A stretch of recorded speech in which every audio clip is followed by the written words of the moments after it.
അസ്സലാമു അലൈക്കും വറഹ്മത്തുള്ളാഹി തആല വബറകാതുഹു. പ്രിയമുള്ള സഹോദരങ്ങളെ,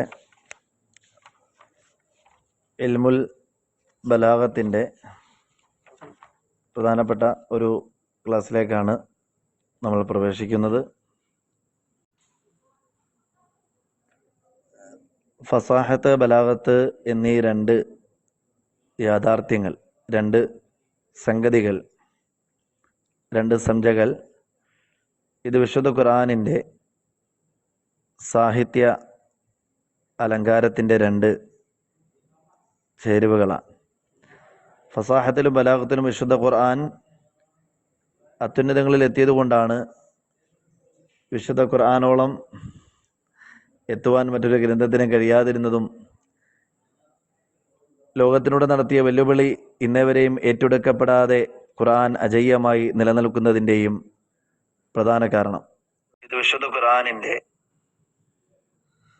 അഥവാ ഫസാഹത്തും ബലാഗത്തും എന്നീ രണ്ട് ചിറകുകളിലൂടെയാണ് വിശുദ്ധ ഖുർആൻ ലോകത്ത് ഒരാൾക്കും എത്തിപ്പിടിക്കാനാവാത്ത വിധം അത് ഭാഷാ സൗന്ദര്യത്തിൻ്റെയും ആവിഷ്കാര സൗന്ദര്യത്തിൻ്റെയും അതേപോലെ തന്നെ സാഹിത്യ സൗന്ദര്യങ്ങളുടെയും എല്ലാം ഉയർന്ന വിഹായസിൽ അത് പറന്ന് ഉയർന്നത്, പറന്ന് ഉല്ലസിക്കുന്നത് എന്ന് ചുരുക്കം. ഫസാഹത്ത് ബലാഗത്തിനെ പറ്റി പറയുമ്പോൾ അൽ ഫസാഹത്തു ഫിൽ ലുഗത്തി തുംബിഉ അനിൽ ബയാനി വല്ലുഹൂരി, ഏതൊരു കാര്യത്തെ നമ്മൾ ആദ്യം ഭാഷാപരമായി അതിനെ ഒന്ന് വിവരിക്കും.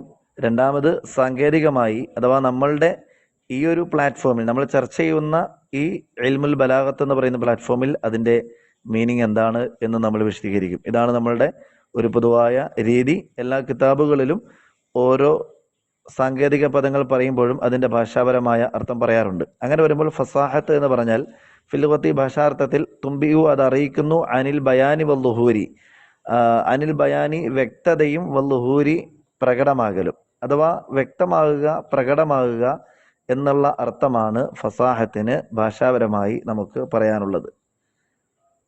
യുഖാലു, ഇങ്ങനെ പറയാറുണ്ട് അറബിയിൽ, അഫ്സഹ സ്വബിയു ഫി മന്തിഖിഹി, കുട്ടി അവൻ്റെ സംസാരത്തിൽ നല്ല തെളിമയാർന്ന അവതരണം നടത്തി.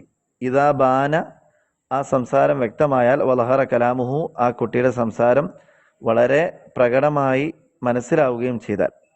ചുരുക്കത്തിൽ ഫസാഹത്ത് എന്ന് പറഞ്ഞാൽ ഭാഷാപരമായി വ്യക്തത എന്നാണ് അർത്ഥം. അറബിയിൽ ഇങ്ങനെ ഒരു ചൊല്ലുണ്ട്, കുട്ടി അവൻ്റെ സംസാരം നല്ല മിഴിവോടെ, നല്ല അക്ഷരശുദ്ധിയോടെ, ഉച്ചാരണ ശുദ്ധിയോടെ അത് പറഞ്ഞു എന്നാണ് അതിലൂടെ അർത്ഥമാക്കുന്നത്. അവൻ്റെ സംസാരം നല്ല ക്ലിയറായി, നല്ല വ്യക്തമായി, നല്ല സ്ഫുടമായി അത് കേൾക്കുന്നവർക്ക് നന്നായി മനസ്സിലായി. കുട്ടികളുടെ സാധാരണഗതിയിൽ കൊച്ചുകുട്ടികളാകുമ്പോൾ അവരുടെ സംസാരം ചിലപ്പോൾ അവരുടെ മാതാപിതാക്കൾക്ക് മാത്രമേ മനസ്സിലാവുള്ളൂ. കാരണം ആ കൊച്ചുകുട്ടി വളർന്നു വന്ന സാഹചര്യം, അല്ലെങ്കിൽ ആ കൊച്ചുകുട്ടി വളർന്നു വന്ന ഒരു പശ്ചാത്തലത്തിൽ ആ കുട്ടി ചിലപ്പോൾ സംസാരം നേരത്തെ പഠിക്കാം, താമസിച്ച് പഠിക്കാം, ചിലപ്പോൾ സംസാരത്തിന് കൂടുതൽ വ്യക്തത വരാതിരിക്കാം. എന്തായാലും സാധാരണഗതിയിൽ ആവറേജ് കുട്ടികൾക്ക് അവരുടെ സംസാരം അത് ക്യാച്ച് ചെയ്യുക എന്നുള്ളത് ഭയങ്കര പ്രയാസമാണ്.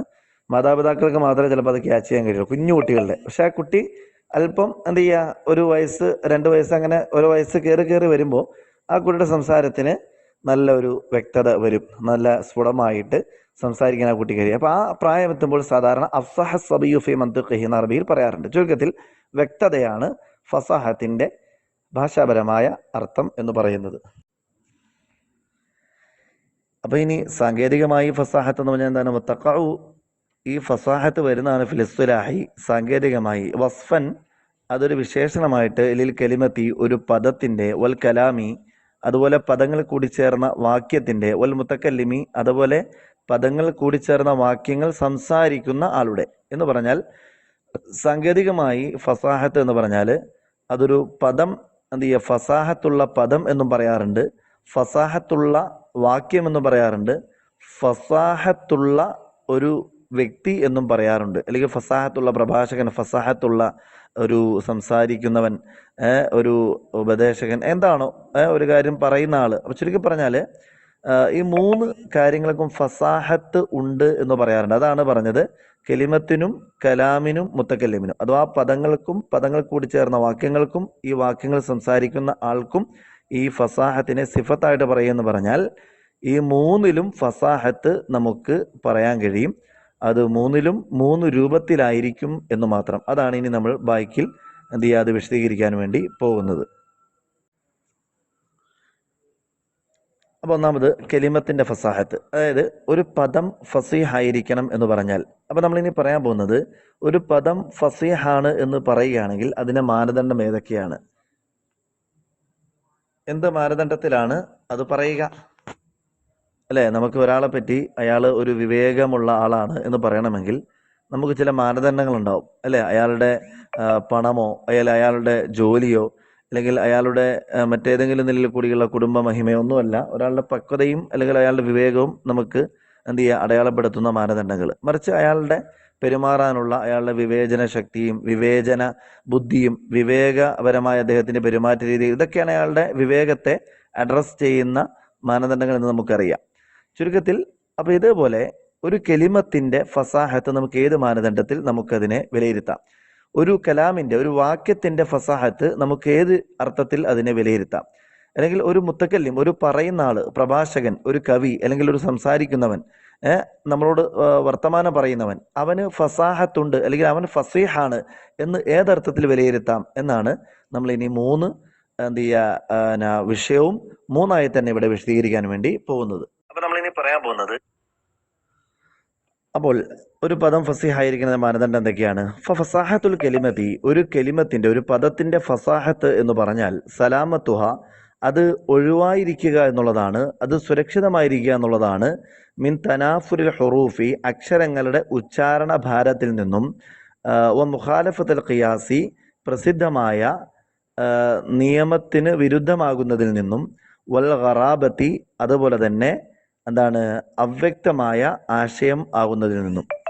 ഇത് 3ഉം ഇവിടെ 3ആയി തന്നെ വിശദീകരിക്കുന്നുണ്ട്. തനാഫുറുൽ ഹുറൂഫ് എന്താണ്, അക്ഷരങ്ങളുടെ ഉച്ചാരണ ഭാരം എന്ന് പറഞ്ഞാൽ എന്താണ്, അതുപോലെ തന്നെ നിയമത്തിന് വിരുദ്ധമാവുക എന്ന് പറഞ്ഞാൽ എന്താണ്, അതുപോലെ തന്നെ എന്താണ് അവ്യക്തമായ മീനിങ് എന്ന് പറഞ്ഞാൽ എന്താണ്. ഇത് 3ഉം ഇവിടെ വിശദീകരിക്കുകയും അതിന്റെ ഉദാഹരണങ്ങൾ ഇവിടെ പറയുന്നുണ്ട്. ചുരുക്കത്തിൽ ഈ 3 എന്ത് ചെയ്യുക, പ്രശ്നങ്ങളിൽ നിന്നും ഒഴിവായ ഒരു പദത്തെ നമുക്ക് ഫസാഹത്ത്, ഫസീഹായ പദം എന്ന് നമുക്ക് സംശയലേശമന്യേ നമുക്ക് വിളിക്കാൻ കഴിയും. അക്ഷരങ്ങളുടെ ഉച്ചാരണഭാരം ഉണ്ടാകാൻ പാടില്ല, അതുപോലെ നിയമങ്ങൾക്ക് വിരുദ്ധമാകാൻ പാടില്ല, അതേപോലെ അർത്ഥങ്ങൾ ഈ പറയപ്പെട്ടതുപോലെ ഒരു അവ്യക്തമായ അർത്ഥമാകാനും പാടില്ല. ഈ കാര്യങ്ങൾ ശ്രദ്ധിച്ചാൽ മതിയാവും. നമുക്ക് ഓരോന്നും നമുക്കിവിടെ വിശദീകരിക്കാൻ വേണ്ടി പോവുകയാണ്. തനാഫുറുൽ ഹുറൂഫി, ഹർഫുകളുടെ തനാഫുർ, ഉച്ചാരണ ഭാരം എന്ന് പറഞ്ഞാൽ വസ്ഫുൻ, അതൊരു എന്താണ്, അതൊരു ഘടകമാണ്. ഫിൽ കലിമത്തി, പദത്തിൽ വരുന്ന ഒരു ഘടകമാണ്.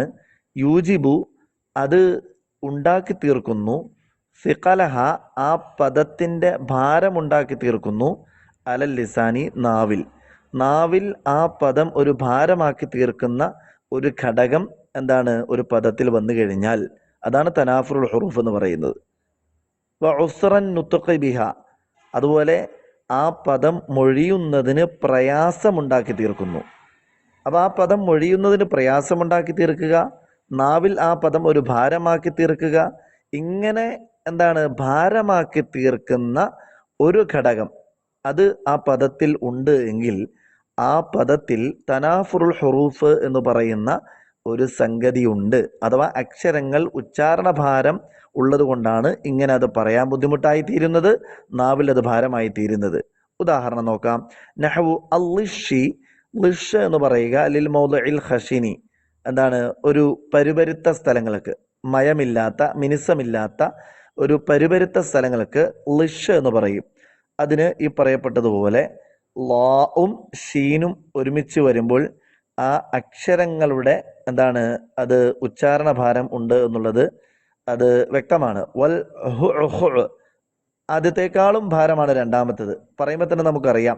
ലിനബാത്തിൻ തറആഹുൽ ഇബ്ലു, ലിനബാത്തിൻ ഇത് സസ്യ ലതാദികൾക്ക് പറയുന്നതാണ്. തറആഹു അത് ഭക്ഷണമായി സ്വീകരിക്കുന്നു. അൽ ഇബ്ലു, ഒട്ടകങ്ങൾ മേഞ്ഞു നടക്കുമ്പോൾ ഭക്ഷണമായി ഒട്ടകത്തിന് ഏറെ ഇഷ്ടമുള്ള ഒരു എന്താണ് പുല്ലുവർഗമാണ് ഹു എന്ന് പറയുന്നത്. തീർച്ചയായിട്ടും അത് പറയുന്ന എല്ലാവർക്കും ഇത് പ്രയാസം. ലിഷ് ഒരു പക്ഷേ ആർക്കെങ്കിലുമൊക്കെ അത് പ്രയാസമല്ലാതായി തോന്നിയാലും ഹു എന്ന് പറയുന്നത് ഇപ്പം ഞാൻ പറയുമ്പോൾ തന്നെ നിങ്ങൾക്ക് അറിയാൻ പറ്റും, അതൊരു പ്രയാസം തന്നെയാണ്. വന്നുഖാഹി, നുഖാഹ് എന്ന് പറയുമ്പോഴും ഖാഫും ഖാവും ഒക്കെ ഒരുമിച്ച് വരുമ്പോൾ ഒരു പ്രയാസം സൃഷ്ടിക്കുന്നുണ്ട്. ലിൽമാ ഇൽ അദ്ബി സാഫി, തെളിഞ്ഞ സംശുദ്ധമായ വെള്ളത്തിനാണ് നുഖാഹ് എന്ന് പറയുക.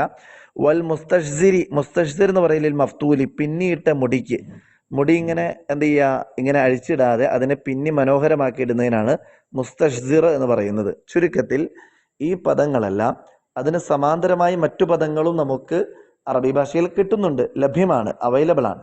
അപ്പോൾ സ്വാഭാവികമായിട്ടും ആ പദങ്ങൾ വെച്ച് നമുക്ക് യൂസ് ചെയ്യാം, ഉപയോഗിക്കാം. അപ്പോൾ ഈ പദങ്ങൾ അത് ഉച്ചരിക്കുന്ന ആളുടെ നാവിന് ഭാരമുള്ള ഒരു പദങ്ങളായതുകൊണ്ട്, അപ്പോൾ ഈ പദങ്ങളിലെ അക്ഷരവിന്യാസമാണ് ആ പദങ്ങളെ ഭാരമാക്കി തീർത്തിരിക്കുന്നത്.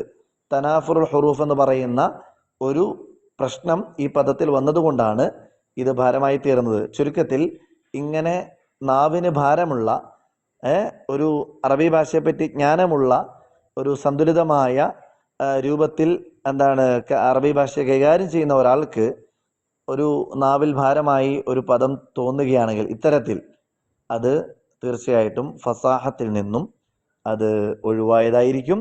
ഫസീഹ് എന്ന് പറയുന്ന ഒരു ഫ്രെയിമിൽ നിന്നും അത് പുറത്ത് പോകുന്നതാണ് എന്ന് മനസ്സിലാക്കുക. കാരണം ഖുർആൻ എന്ന് പറയുന്നത് ഫസീഹാണ്, അത് ബലീഗാണ്. അപ്പോൾ ഖുർആൻ ഫസീഹാകുന്നത് ഇത്തരത്തിലുള്ള എല്ലാ പ്രശ്നങ്ങളിൽ നിന്നും ഒഴിവായതാണ് ഖുർആനിൻ്റെ ഓരോ പദങ്ങളും ഖുർആനിൻ്റെ ഓരോ വാക്യങ്ങളും. അതാണ് നമ്മൾ ഇതിനകത്ത് അടിസ്ഥാനപരമായി മനസ്സിലാക്കാനുള്ളത്. അടുത്തതായിട്ട് മുഖാലഫത്തുൽ ഖിയാസ് ആണ്. അതായത് ഒരു പദം ഫസീഹാകുന്നതിൻ്റെ മാനദണ്ഡം തനാഫുറുൽ ഹുറൂഫ് അതിലുണ്ടാകാൻ പാടില്ല, മുഖാലഫത്തുൽ ഖിയാസ് അതിലുണ്ടാകാൻ പാടില്ല, ഖറാബത്ത് അതിൽ ഉണ്ടാകാൻ പാടില്ല. അപ്പോൾ തനാഫുൽ ഹുറൂഫ് എന്താണെന്ന് പറഞ്ഞു, അക്ഷരങ്ങളുടെ ഉച്ചാരണ ഭാരമാണെന്ന് നമ്മൾ പറഞ്ഞു കഴിഞ്ഞു. മുഖാലഫത്തുൽ ഖിയാസ് എന്താണെന്ന് ഇവിടെ പറയുകയാണ്. കൗനുൽ കലിമത്തി, ഒരു പദം ആകുക, ഗൈറ ജാരിയത്തിൻ, അത് വരാതിരിക്കുക, അലൽ ഖാനൂനി സർഫി, സർഫിൻ്റെ നിയമങ്ങൾക്ക് വിധേയമായി വരാതിരിക്കുക. ഇതിനാണ് മുഖാലഫത്തുൽ ഖിയാസ് എന്ന് പറയുക. അതായത് ഒരു പദങ്ങളുടെ, നമുക്കറിയുമല്ലോ സർഫ് എന്ന് പറഞ്ഞാൽ തന്നെ നമുക്കറിയാം, പദോൽപത്തി ശാസ്ത്രം എന്നാണ് അതിനെ പറയുക. അഥവാ ഒരു പദം എങ്ങനെ ഉണ്ടായി, ആ പദത്തിൻ്റെതായ അതിൻ്റെ ഉത്ഭവം എവിടെ നിന്നാണ്, ഇപ്പോൾ അത് എവിടെ എത്തി നിൽക്കുന്നു, ഇപ്പോൾ അതിൻ്റെ രൂപമാറ്റങ്ങളുടെ കാരണങ്ങൾ എന്തൊക്കെ, ഇതൊക്കെയാണ് ഒരു സർഫിൽ ചർച്ച ചെയ്യുന്ന കാര്യങ്ങൾ. അഥവാ ഒരു പദവുമായി ബന്ധപ്പെട്ടാണ് സർഫിലെ അടിസ്ഥാന ചർച്ചകൾ നടക്കുന്നത്. നഹ്വിലെ വാക്യങ്ങളുമായി ബന്ധപ്പെട്ടതാണെങ്കിൽ സർഫിലെ പദങ്ങളുമായി ബന്ധപ്പെട്ടതാണ്. ഒരു ഫിഅൽ വന്നാൽ ആ ഫിഅലിൻ്റെ അസ്ലേതാണ്, അതുപോലെ തന്നെ എന്താണ് അതിൻ്റെ, ഇങ്ങനെ ഓരോന്നും. ചുരുക്കത്തിൽ സർഫിൻ്റെ നിയമങ്ങൾ വരുന്നത് പദവുമായി ബന്ധപ്പെട്ടാണ്. അപ്പം ഒരു പദത്തിനും ഒരു സർഫിൻ്റെതായ കൃത്യമായ ഒരു ഫ്രെയിം ഉണ്ടാവും. അതിൽ നിന്നും എന്ത് ചെയ്യുക, വെളിയിൽ വരിക. ഉദാഹരണക്ക് ജംഇ ബൂക്കിൻ, ബൂക്ക് എന്നുള്ളതിൻ്റെ ബഹുവചനം അല ബൂക്കാത്തിൻ, ബൂക്കാത്ത് എന്ന ബഹുവചനം വരുമെന്ന് വിചാരിക്കുക. ശംഖിനാണ് പറയുക ഫി ഖൗലിൽ മുത്തനബി. അപ്പോൾ ബൂക്കിൻ്റെ യഥാർത്ഥ ബഹുവചനം അബുവാക്ക് എന്നാണ്. എന്ന് പറഞ്ഞാൽ സർഫിൻ്റെ നിയമം അനുസരിച്ച് ബൂക്കിന് അബുവാക്ക് എന്നാണ് ജമഅ വരേണ്ടത്, ബഹുവചനം വരേണ്ടത്. പക്ഷെ ഇവിടെ ബൂക്കാത്ത് എന്ന് വരുന്നത് അത് എന്താണ്, പ്രസിദ്ധമായ സർഫിൻ്റെ നിയമത്തിന് വിരുദ്ധമായിട്ടാണ് ഇവിടെ വന്നിരിക്കുന്നത്. അങ്ങനെ നോക്കുമ്പോൾ ബൂക്കാത്ത് എന്നുള്ളത് ഫസാഹത്തിൽ നിന്നും വെളിയിലാണ് വന്നത് എന്ന് പറയേണ്ടി വരും. മുത്തനബിയുടെ വാക്ക് നോക്കാം, ഫയ്യക്കു ബാലുൻ നാസി. ഇനി രണ്ടാമത്തെ ഇപ്പുറത്തെ പേജാണ്, 18ാമത്തെ പേജാണ്. ആ പേജ് ഫോട്ടോ ഇങ്ങോട്ട് വിടാം.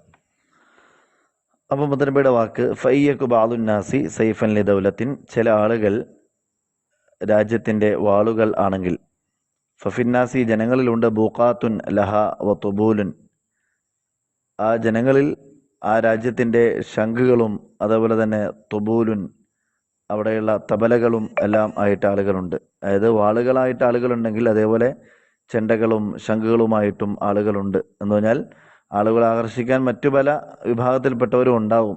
എല്ലാവരും ചേർന്നതാണ് ഒരു രാജ്യം എന്ന് പറയുന്നത് എന്നൊക്കെയാണ് ഇതിലൂടെ ഉദ്ദേശിക്കുന്നത്. അപ്പോൾ ഇവിടെ ഇതിൽ ഖിയാസു, ഇവിടെ നിയമവിധേയമായി വരുന്നത് ഫി ജമഇഹി ലിൽ ഖില്ലത്തി, ജമഉ ഖില്ലത്തിൽ ബൂക്കിൻ്റെ ബഹുവചനം അബുവാക്ക് എന്നാണ് വരേണ്ടത്.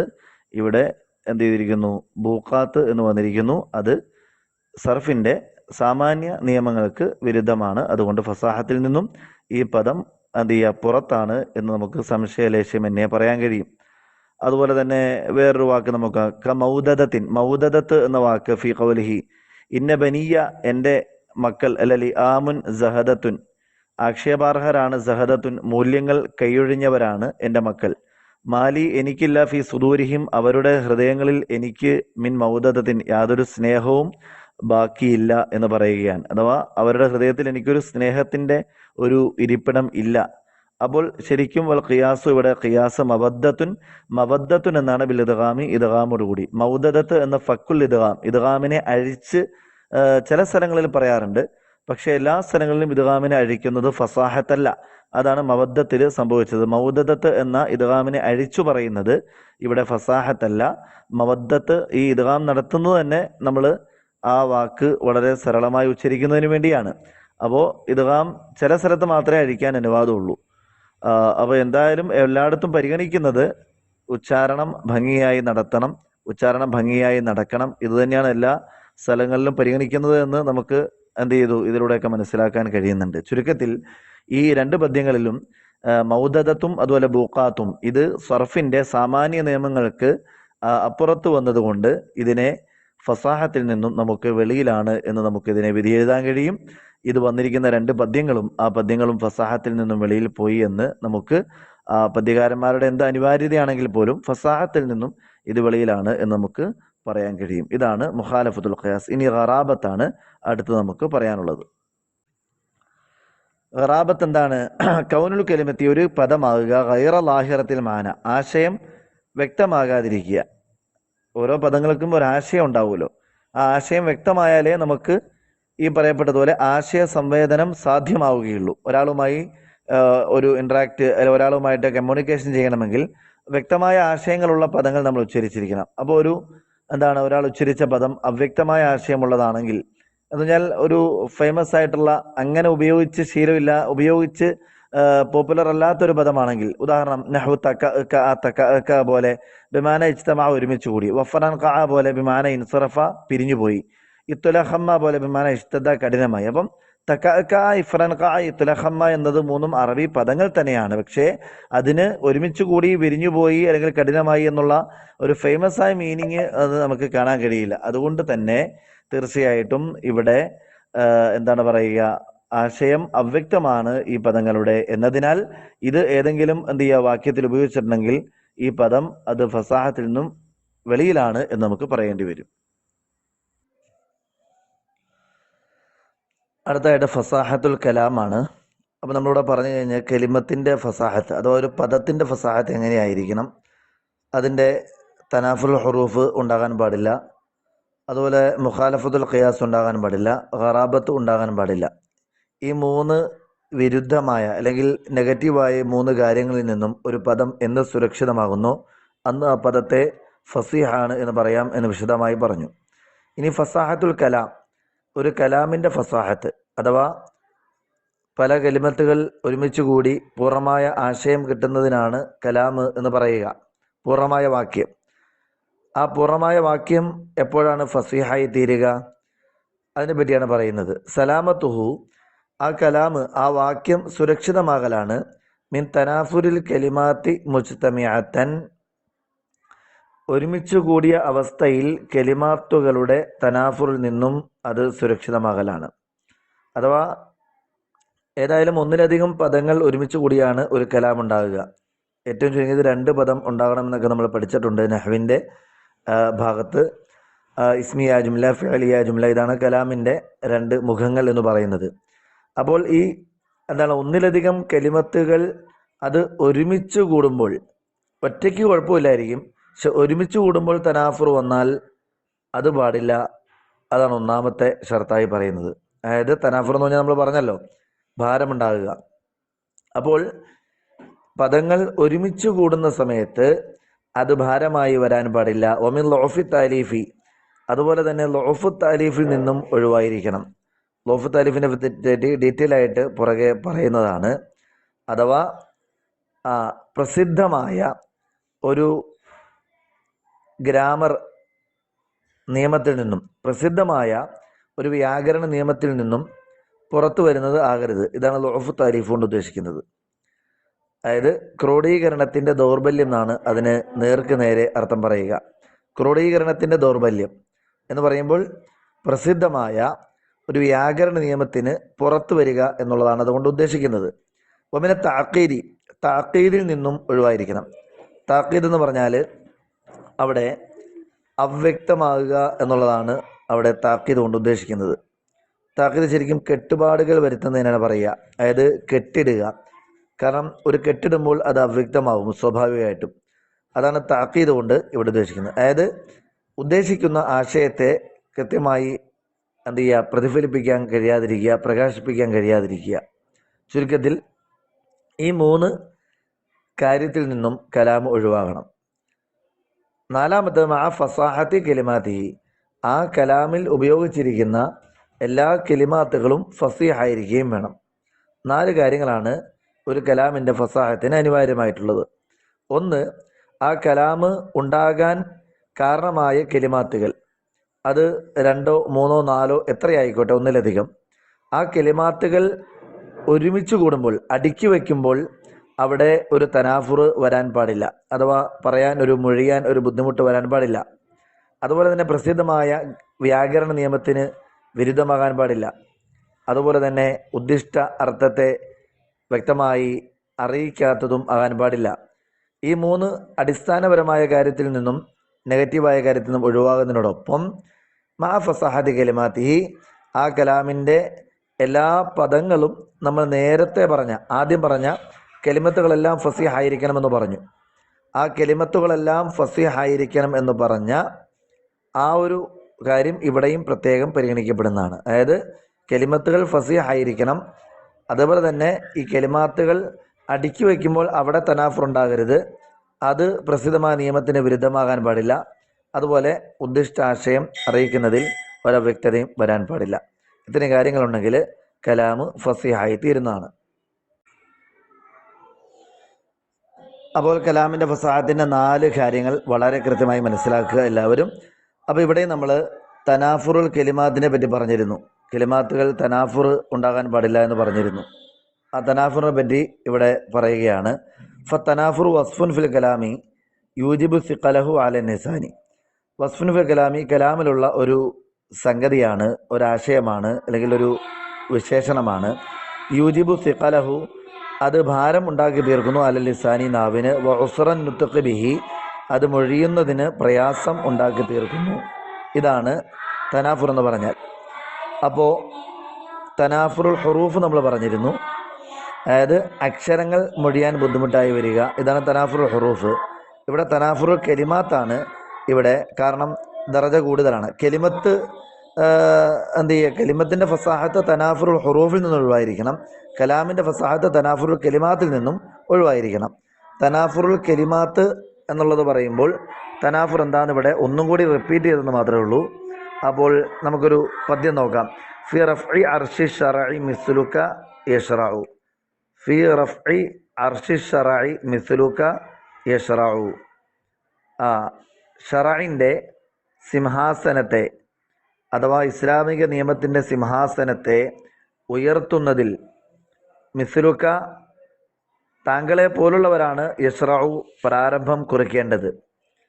ഇവിടെ ഫി റഫ്ഇ അർശി ശറഇ മിസ്ലുക യശ്റഉ എന്ന് പറയുമ്പോൾ ഓരോ പദങ്ങൾ മാത്രം എടുത്തു പറയുകയാണെങ്കിൽ ഒരു തനാഫുർ അവിടെ കാണാൻ കഴിയില്ല. റഫ്ഇൽ, അർഷിൽ, ഷറഇൽ, യശ്റഉ, ഓരോ പദങ്ങൾ മാത്രം എടുത്തൊന്ന് നമ്മൾ പറയുകയാണെങ്കിൽ അവിടെ തനാഫുർ അഥവാ മൊഴിയാൻ ഒരു ബുദ്ധിമുട്ട് വരുന്നില്ല. പക്ഷേ നമ്മൾ മുകളിൽ പറഞ്ഞ മിൻ തനാഫുരിൽ കലിമാത്തി മുജ്തമിഅത്തൻ, പക്ഷേ ഈ കലിമത്തുകൾ ഇവിടെ ഒരുമിച്ച് കൂടി അടുക്കി വയ്ക്കുമ്പോൾ അത് പറയാനൊരു നാവിന് പ്രയാസം ഉണ്ടാകുന്നുണ്ട്. അത് ഉണ്ടാകാൻ പാടില്ല എന്നുള്ളതാണ് ഒന്നാമത്തെ കലാമിൻ്റെ ഫസാഹത്തിൻ്റെ ഒന്നാമത്തെ നിബന്ധനയായി നാം പറയുന്നത്. വേറൊരു പാട്ടും കൂടെ നോക്കാം. വലൈസ ഖുർബ ഖബരി ഹർബിൻ ഖബറു. ഹർബിൻ്റെ ഖബറിൻ്റെ സമീപത്ത് മറ്റൊരു ഖബറും ഇല്ല. വ ഖബറു ഹർബിൻ ബി മക്കാനിൻ ഖഫരി.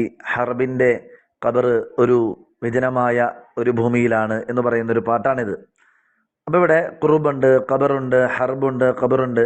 നമുക്കറിയാം ഖുർബ്, ഖബർ, ഹർബ്, ഖബർ എന്നിവയെ പ്രത്യേകം പ്രത്യേകം പറയുമ്പോൾ അവിടെ യാതൊരു വിധത്തിലുള്ള തനാഫുർ അഥവാ പറയാൻ ബുദ്ധിമുട്ടൊന്നും വരുന്നില്ല. പക്ഷേ ഈ ഖുർബിനെയും ഖബറിനെയും ഹർബിനെയും എല്ലാം ഖബറിനെയും എല്ലാം അടുക്കി വെച്ചപ്പോൾ, ഒരുമിച്ച് കൂട്ടി വെച്ചപ്പോൾ അത് പറയാൻ പ്രയാസമായി.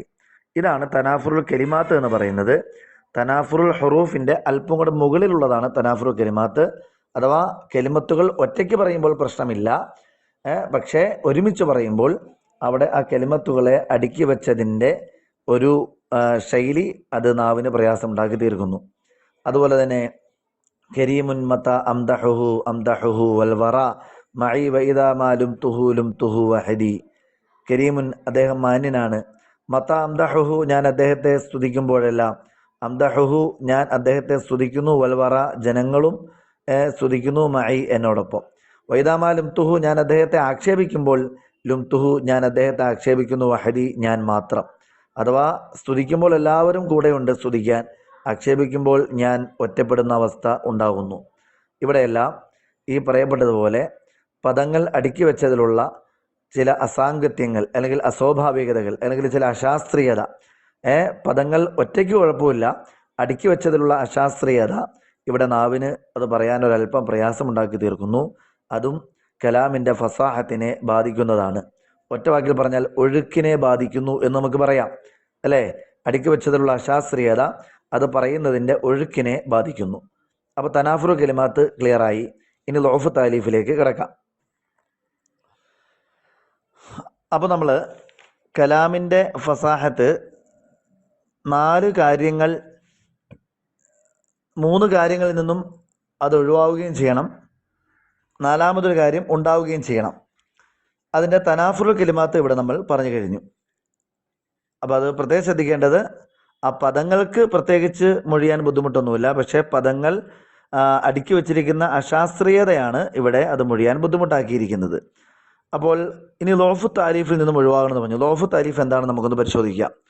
ലോഫു താരീഫ് കൗനുൽ കലാമി, കലാമ് വരിക ഗൈറ ജാരിൻ അലൽ ഖാനൂനിൻ നഹ്വിയിൽ മഷ്ഹൂരി, പ്രസിദ്ധമായ ഒരു വ്യാകരണ നിയമത്തിന് വിരുദ്ധമായി വരിക. ഇതാണ് ലോഫു താരീഫ്. അതിൻ്റെ നേരെ അർത്ഥം ഞാൻ നേരത്തെ പറഞ്ഞു, ക്രോഡീകരണ വൈകല്യം എന്നാണ് അർത്ഥം. അഥവാ ക്രോഡീകരണ വൈകല്യം അതുതന്നെയാണ് ഗ്രാമറിന് വിരുദ്ധമായി വരിക എന്നാണ് പറഞ്ഞതിൻ്റെ അർത്ഥം. ഉദാഹരണത്തിന് കൽ ഇളമാരി ഖബല ദിക്രി ലഫ്ലൻ വറുത്തുബത്തൻ. ലമീർ എന്ന് പറയുന്നത് നമുക്കറിയാം സർവനാമം. ഈ സർവനാമം അത് ഉപയോഗിക്കേണ്ടത് അത് ഗായിബാണെങ്കിൽ, സർവനാമം ഗായിബിൻ്റേതുണ്ട്, ഹാളിറിൻ്റേതുണ്ട്, മുത്തക്കല്ലിമിൻ്റേതുണ്ട്. അതിൽ ഗായിബിൻ്റെ ലമീർ ഉപയോഗിക്കേണ്ടത് നമുക്കറിയാം അവൻ, അവൾ, അവർ എന്നൊക്കെ പറയുമ്പോൾ അതിനു മുമ്പ് ആ വ്യക്തിയെ പറ്റി, ആ വസ്തുവിനെ പറ്റി പൂർണ്ണമായ രൂപത്തിൽ അവിടെ പറയപ്പെട്ടിരിക്കണം. ഏതെങ്കിലും രൂപത്തിൽ, അത് ഭാഗികമായിട്ടോ പൂർണ്ണമായിട്ടോ സാങ്കല്പികമായിട്ടോ പ്രത്യക്ഷമായിട്ടോ പരോക്ഷമായിട്ടോ ഏതെങ്കിലും രൂപത്തിൽ ആ വസ്തുവിനെ, പദത്തെ, അവൻ, അവൾ, അവർ, അത് എന്നൊക്കെ പറയുന്നത് ആരെയാണോ സൂചിപ്പിക്കുന്നത് അതിനെപ്പറ്റി മുമ്പ് ഏതെങ്കിലും രൂപത്തിൽ പറയപ്പെട്ടിരിക്കണം. അത് പറയപ്പെട്ട് കഴിഞ്ഞാലാണ് പിന്നീട് ഈ ഗായിബായ ലമീറിന് സ്കോപ്പ് ഉള്ളൂ എന്ന് നമ്മൾ അറബി നിയമം അനുസരിച്ച് പറയും. അപ്പോൾ ഏതെങ്കിലും ഒരു കവിയോ അല്ലെങ്കിൽ ഏതെങ്കിലും ഒരു ഗദ്യ സാഹിത്യകാരനോ അദ്ദേഹത്തിൻ്റെ ആ സാഹിത്യം ഒപ്പിക്കുന്നതിന് വേണ്ടി അവിടെ മുമ്പ് ഒരു നിലയിലും പറയപ്പെടാത്ത, അതാണ് ലഫ്ലൻ വറുത്തുബത്തൻ എന്ന് പറഞ്ഞതിൻ്റെ ഉദ്ദേശം, ഒരു നിലയിലും മുമ്പ് പരാമർശിക്കാത്ത ഒരു സാഹചര്യത്തിൽ ലമീർ പറയുന്നു. അഥവാ പുറകിലുള്ള ഒരാളിലേക്ക് സൂചിപ്പിക്കാനായിട്ട്, മുമ്പിലുള്ള ഒരാളിലേക്ക് സൂചിപ്പിക്കാനാണ് ലമീർ വരിക, പുറകിലുള്ള ആളിലേക്ക് സൂചിപ്പിക്കാനല്ല. അപ്പം അത് പുറകിലുള്ള ആളിലേക്ക് മുമ്പിൽ ഒരു നിലയിലും പറയാത്ത ഒരാൾ പുറകിൽ പറഞ്ഞിട്ട് അയാളെ സൂചിപ്പിക്കാൻ വേണ്ടി ലമീർ വരിക എന്ന് പറയുന്നത്, അഥവാ ശേഷം ഒരു ഇസ്മിനെ പറഞ്ഞിട്ട് ലമീർ അങ്ങോട്ട് സൂചിപ്പിച്ചു എന്ന് പറയുന്നത്, അതൊരു സ്പെല്ലിംഗ് മിസ്റ്റേക്കാണ്, ഗ്രാമറിന് വിരുദ്ധമായ ഒരു ശൈലിയാണത്. അതാണ് ഇവിടെ നമ്മൾ ലോഫു താലീഫിൽ ഉദാഹരണമായി നിങ്ങൾക്ക് മുന്നിലേക്ക് അവതരിപ്പിക്കുന്നത്. ആ കവിത നോക്കാം. ജസാ ബനൂഹു അബൽ ഗൈലാനി അൻ കിബരിൻ വഹുസ്നി ഫിഅലിൻ കമാ യുജസാ സിനിമാറു. ജസാ ബനൂഹു, അബുൽ ഗൈലാന്റെ മക്കൾ പ്രത്യുപകാരം ചെയ്തു. അബൽ ഗൈലാനി, അബുൽ ഗൈലാന് പ്രത്യുപകാരം ചെയ്തു. അൻ കിബരിൻ, ഈ വാർദ്ധക്യ സാഹചര്യത്തിൽ, വഹുസ്നി ഫിഅലിൻ, പിതാവ് ചെയ്ത സൽ പ്രവർത്തനങ്ങളുടെയും ആ പിതാവ് ചെയ്ത അവിസ്മരണീയമായ സേവനങ്ങളുടെയും എല്ലാം പകരമായിട്ട് അദ്ദേഹത്തിന്റെ മക്കൾ പകരം ചെയ്തു. കമാ യുജ്സ സിനിമാറു, സിനിമാർ എന്ന് പറയുന്ന ഒരു എഞ്ചിനീയർ, നിർമ്മാണ കലയിലെ ഒരു വലിയ വ്യക്തിത്വമായിരുന്നു, നിർമ്മാണ കലയിലെ ഒരു വലിയ പ്രതിഭയായിരുന്നു സിനിമാർ. അപ്പോൾ ആ സിനിമാർ നിർമ്മാണമെല്ലാം നടത്തി കഴിഞ്ഞപ്പോൾ ആ സിനിമാറിനെ ആ നിർമ്മാണം ഏൽപ്പിച്ച ഭരണാധികാരി വധിച്ചു കളഞ്ഞു എന്നാണ് ചരിത്രം. അപ്പോൾ പ്രത്യുപകാരം ചെയ്യേണ്ടതിന് പകരം തിരിച്ച് അവർക്ക് ഈ രൂപത്തിലുള്ള നെഗറ്റീവായ രൂപത്തിൽ പകരം ചെയ്യുന്നതിന് സിനിമാറിനെ ഉപമിക്കപ്പെടാറുണ്ട്. അഥവാ താജ്മഹലിന്റെ ശില്പി അഥവാ താജ്മഹലിന്റെ നിർമ്മാതാവിനെയും അങ്ങനെ കൊലപ്പെടുത്തിയെന്ന് കേൾക്കുന്നുണ്ട്. ചരിത്രത്തിന്റെ കൃത്യത എനിക്കറിയില്ല. എന്തായാലും സിനിമാറിന് പകരം ചെയ്തതുപോലെ, സിനിമാറിന് കിട്ടിയതുപോലെ അവന് കിട്ടി എന്ന് പറയും. എന്ന് പറഞ്ഞാൽ മധുരം പ്രതീക്ഷിച്ചെടുത്ത് കയ്പ് കിട്ടുമ്പോൾ, അല്ലെങ്കിൽ ഉപകാരം പ്രതീക്ഷിക്കുന്നിടത്ത് ഉപദ്രവം കിട്ടുമ്പോൾ പറയുന്ന ഒരു അല്ലെങ്കിൽ ഉപകാരം കിട്ടേണ്ട സ്ഥലത്ത് ഉപദ്രവം കിട്ടുമ്പോൾ പറയുന്നതാണ്. നന്ദി കിട്ടേണ്ടടുത്ത് നന്ദികേട് കിട്ടുമ്പോൾ. അപ്പൊ ശരിക്കും അബുൽ ഖൈലാൻ എന്ന് പറയുന്ന പിതാവിന് മക്കളുടെ ഭാഗത്തു നിന്നും അവഗണനയാണ് കിട്ടിയത് എന്നാണ് ഇവിടെ കവി പറയാൻ ശ്രമിച്ചത്. നമ്മുടെ വിഷയം അതൊന്നുമല്ല. ബനൂഹു അദ്ദേഹത്തിന്റെ മക്കൾ പകരം ചെയ്തു എന്നാ പറഞ്ഞത്. അപ്പോൾ അദ്ദേഹം ആരാണ്? അത് അബുൽ ഖൈലാനാണ്. അപ്പൊ അബുൽ ഖൈലാൻ മുമ്പ് പറയേണ്ടതാണ്. ശരിക്കും ഒരു നിലയിലും ഇവിടെ മുമ്പ് അബുൽ ഖൈലാനെ പരാമർശിക്കപ്പെട്ടിട്ടില്ല, ഒരർത്ഥത്തിലും പറയപ്പെട്ടിട്ടില്ല. അബുൽ ഖൈലാൻ കൃത്യമായി ലമീറിന് പുറകിലാണ് വന്നിരിക്കുന്നത്. പുറകിൽ വന്നൊരു സാധനത്തിലേക്ക് സൂചിപ്പിക്കാൻ ലമീർ ഉപയോഗിക്കപ്പെടാറില്ല. അത് നഹ്വിന്റെ പരമ്പരാഗതമായ സാമ്പ്രദായികമായ നഹ്വിന്റെ നിയമങ്ങൾക്ക് ഘടകവിരുദ്ധമാണ് എന്നാണ് ഇവിടെ പറഞ്ഞത്. അപ്പോൾ ചുരുക്കത്തിൽ എന്ത് ചെയ്യും? ലഉഫു തഅലീഫ് എന്ന് പറയുന്ന ഒരു ഗുരുതരമായ ഒരു പ്രശ്നം ഇവിടെ ഈ കവിതയിൽ വന്നതുകൊണ്ട് ഈ കവിതയുടെ കലാം, ഈ കവിതയുടെ ജുംലകൾ അത് ഫസാഹത്തിൽ നിന്നും വെളിയിലാണ് എന്ന് നമ്മൾ പറയേണ്ടി വരും. അപ്പോൾ കാരണം ബനൂഹു അദ്ദേഹത്തിന്റെ മക്കൾ എന്നിങ്ങനെ പറയുമ്പോൾ അദ്ദേഹം ആരാണെന്നിങ്ങനെ പകച്ചു നിൽക്കുന്ന ഒരവസ്ഥ ഉണ്ടാവും. മുന്നോട്ട് നോക്കുമ്പോൾ ആരെയും കാണുന്നില്ല. അപ്പം അങ്ങനെ വരുമ്പോൾ അവിടെ വായനക്കാരൻ്റെ ക്ഷമയും അവൻ്റെ ചിന്തയും എല്ലാം വല്ലാതെ പരീക്ഷിക്കപ്പെടും. ഇങ്ങനെയുള്ള ലഉഫു തഅലീഫ് കൊണ്ട്, ക്രോഡീകരണ വൈകല്യം കൊണ്ട്, നഹ്വിൻ്റെ നിയമത്തിന് വ്യാകരണ നിയമങ്ങൾക്ക് വിരുദ്ധമായി വരുന്നത് കൊണ്ട്. ഏതായാലും ലഉഫു തഅലീഫിൽ നിന്നും ഒഴിവായിരിക്കണം, തനാഫുറുൽ കെലിമാത്തിൽ നിന്നും ഒഴിവായിരിക്കണം, മൂന്നാമത്തത് തഅഖീദിൽ നിന്നും ഒഴിവായിരിക്കണം എന്നുള്ളതാണ് മൂന്നാമത് പറയുന്നത്. എന്താണ് തഅഖീദ്? തഅഖീദ് എന്ന് പറഞ്ഞാൽ അഖദ യുഅഖിദ്, തഅഖീദ് കെട്ടിടുക എന്നാണ് അർത്ഥം. ഉഖ്ദത്ത് എന്ന് പറഞ്ഞാൽ കെട്ട്, ഉഖദ് കെട്ടുകൾ, വമിൻ ശരി നഫാസാത്തി ഫിൽ ഉഖദി. അപ്പൊ തഅഖീദ് കെട്ടിടുക എന്ന് പറഞ്ഞാൽ ഒന്ന് ദുരൂഹമാക്കുക, അവ്യക്തമാക്കുക എന്നൊക്കെയുള്ള അർത്ഥം അതിന് വരുന്നതാണ്. ഏതായാലും ഇവിടെ എന്താ അർത്ഥം വരിക? യക്കൂനൽ കലാമു വരിക ഖഫിയ ദലാലത്തി, അവ്യക്തമായി വരിക, അലൽ മാനൽ മുറാദി, ഉദ്ദിഷ്ട അർത്ഥത്തിന് എന്ത് ചെയ്യുക? അവ്യക്തമായി വരിക. എന്താണ് ഉദ്ദേശിച്ച അർത്ഥം? അതിനെ അതിവിടെ അവ്യക്തമായി നിൽക്കുന്നു ഈ കലാമില്. അതാണ് താഖീദ്. അപ്പൊ അതിൽ നിന്നും ഒഴിവാകണം. അപ്പം തനാഫുറുൽ കലിമാത്തിൽ നിന്ന് ഒഴിവാകണം, ലൗഫു തഅലീഫിൽ നിന്ന് ഒഴിവാകണം, അതുപോലെ താഖീദിൽ നിന്ന് ഒഴിവാകണം. അഥവാ ആശയ അവ്യക്തതയാണ് താഖീദ് കൊണ്ട് ഉദ്ദേശിക്കുന്നത്. ഒറ്റവാക്കി പറഞ്ഞാൽ ആശയ അവ്യക്തതയാണ്. അപ്പോൾ ആശയം അവ്യക്തമാണെങ്കിൽ പിന്നെ നമ്മൾ ഈ പറയുന്ന ഇത്രയും വലിയ പ്രസംഗിച്ചിട്ട് കാര്യമില്ലല്ലോ. ഒരാൾ പ്രസംഗിച്ചു, ഒരാശയം വ്യക്തമല്ല എങ്കിൽ പിന്നെ ആ പ്രസംഗം വേസ്റ്റ് എന്ന് പറയേണ്ടി വരും. അതാണ് ഫസാഹത്തിന് ഒഴിവാകുമെന്ന് പറയാൻ കാരണം. അപ്പോൾ നമുക്ക് ഈ അവ്യക്തതയെ രണ്ടായി തിരിക്കാം. വൽ ഖഫാഉ ഇമാമിൻ ജിഹത്തി ലഫ്ലി, അവ്യക്തത ഒന്നുകിൽ പദത്തിന്റെ ആ ഒരു അടിസ്ഥാനത്തിലായിരിക്കും. എന്ന് പറഞ്ഞാൽ ആശയപരമായ അവ്യക്തതയല്ല, പിന്നെന്താണ്? പദപരമായ അവ്യക്തതയാണ്. അതായത് പദത്തിൻ്റെതായ എന്തോ പ്രശ്നത്തിന് ആശയപരമായ അവ്യക്തതയാണ്. പക്ഷെ അത് എന്തുകൊണ്ടാണ് അത് ഉണ്ടായത്? ആ പദത്തിൽ എന്തോ ചില അതിൻ്റെ ഘടനയിൽ എന്തോ തെറ്റുപറ്റിയത് കൊണ്ടാണ്. അതാണ് ഇമാം ജിഹത്തി ലഫ്ലി ബിസബബി തഖ്ദീമിൻ ഔ തഅഖീറിൻ, ഒന്നുകിൽ മുന്തിച്ചു പറഞ്ഞു അല്ലെങ്കിൽ പിന്തിച്ചു പറഞ്ഞു, ഔ ഫസ്ൽ അല്ലെങ്കിൽ എന്ത് ചെയ്തു? വിട്ടുപിരിച്ചു പറഞ്ഞു, ചേർത്ത് പറയേണ്ടതിനെ വിട്ടുപിരിച്ചു പറഞ്ഞു, പിന്തിച്ചു പറയേണ്ടതിന് മുന്തിച്ചു പറഞ്ഞു, മുന്തിച്ചു പറയേണ്ടതിനെ പിന്തിച്ചു പറഞ്ഞു. വൈസമ്മ തഅഖീദൻ ലഫ്ലിയൻ, അപ്പോൾ ഈ പദം എന്ത് ചെയ്യുക, മുന്നോട്ടും പുറകോട്ടും അതുപോലെ വിട്ടുപിരിച്ചും ചേർത്തും എല്ലാം പറഞ്ഞതിൻ്റെ പേരിൽ ഉണ്ടായ ഒരു അവ്യക്തത ആയതുകൊണ്ട് ഇതിനെ ലഫ്ലിയായ താഖീദ്, പദപരമായ അവ്യക്തത എന്നതിനെ പറയും. ഇതാണ് ഒന്നാമത്തെ അവ്യക്തത. താഖീദ് രണ്ട് രൂപത്തിലാണ്: പദങ്ങളുടെ പേരിലുണ്ടാകുന്ന അവ്യക്തത, അതുപോലെ ആശയത്തിൻ്റെ പേരിലുണ്ടാകുന്ന അവ്യക്തത. രണ്ടും ഉദാഹരണ സഹിതം ഇവിടെ വ്യക്തമാക്കുന്നുണ്ട്. പദത്തിൻ്റെ പേരിലുണ്ടാകുന്ന അവ്യക്തത, അതായത് പദം അടുക്കി വെച്ചതിൽ ചില ക്രമക്കേടുകൾ സംഭവിച്ചു. അങ്ങനെ ആയിരുന്നില്ല അടുക്കി വെക്കേണ്ടിയിരുന്നത്.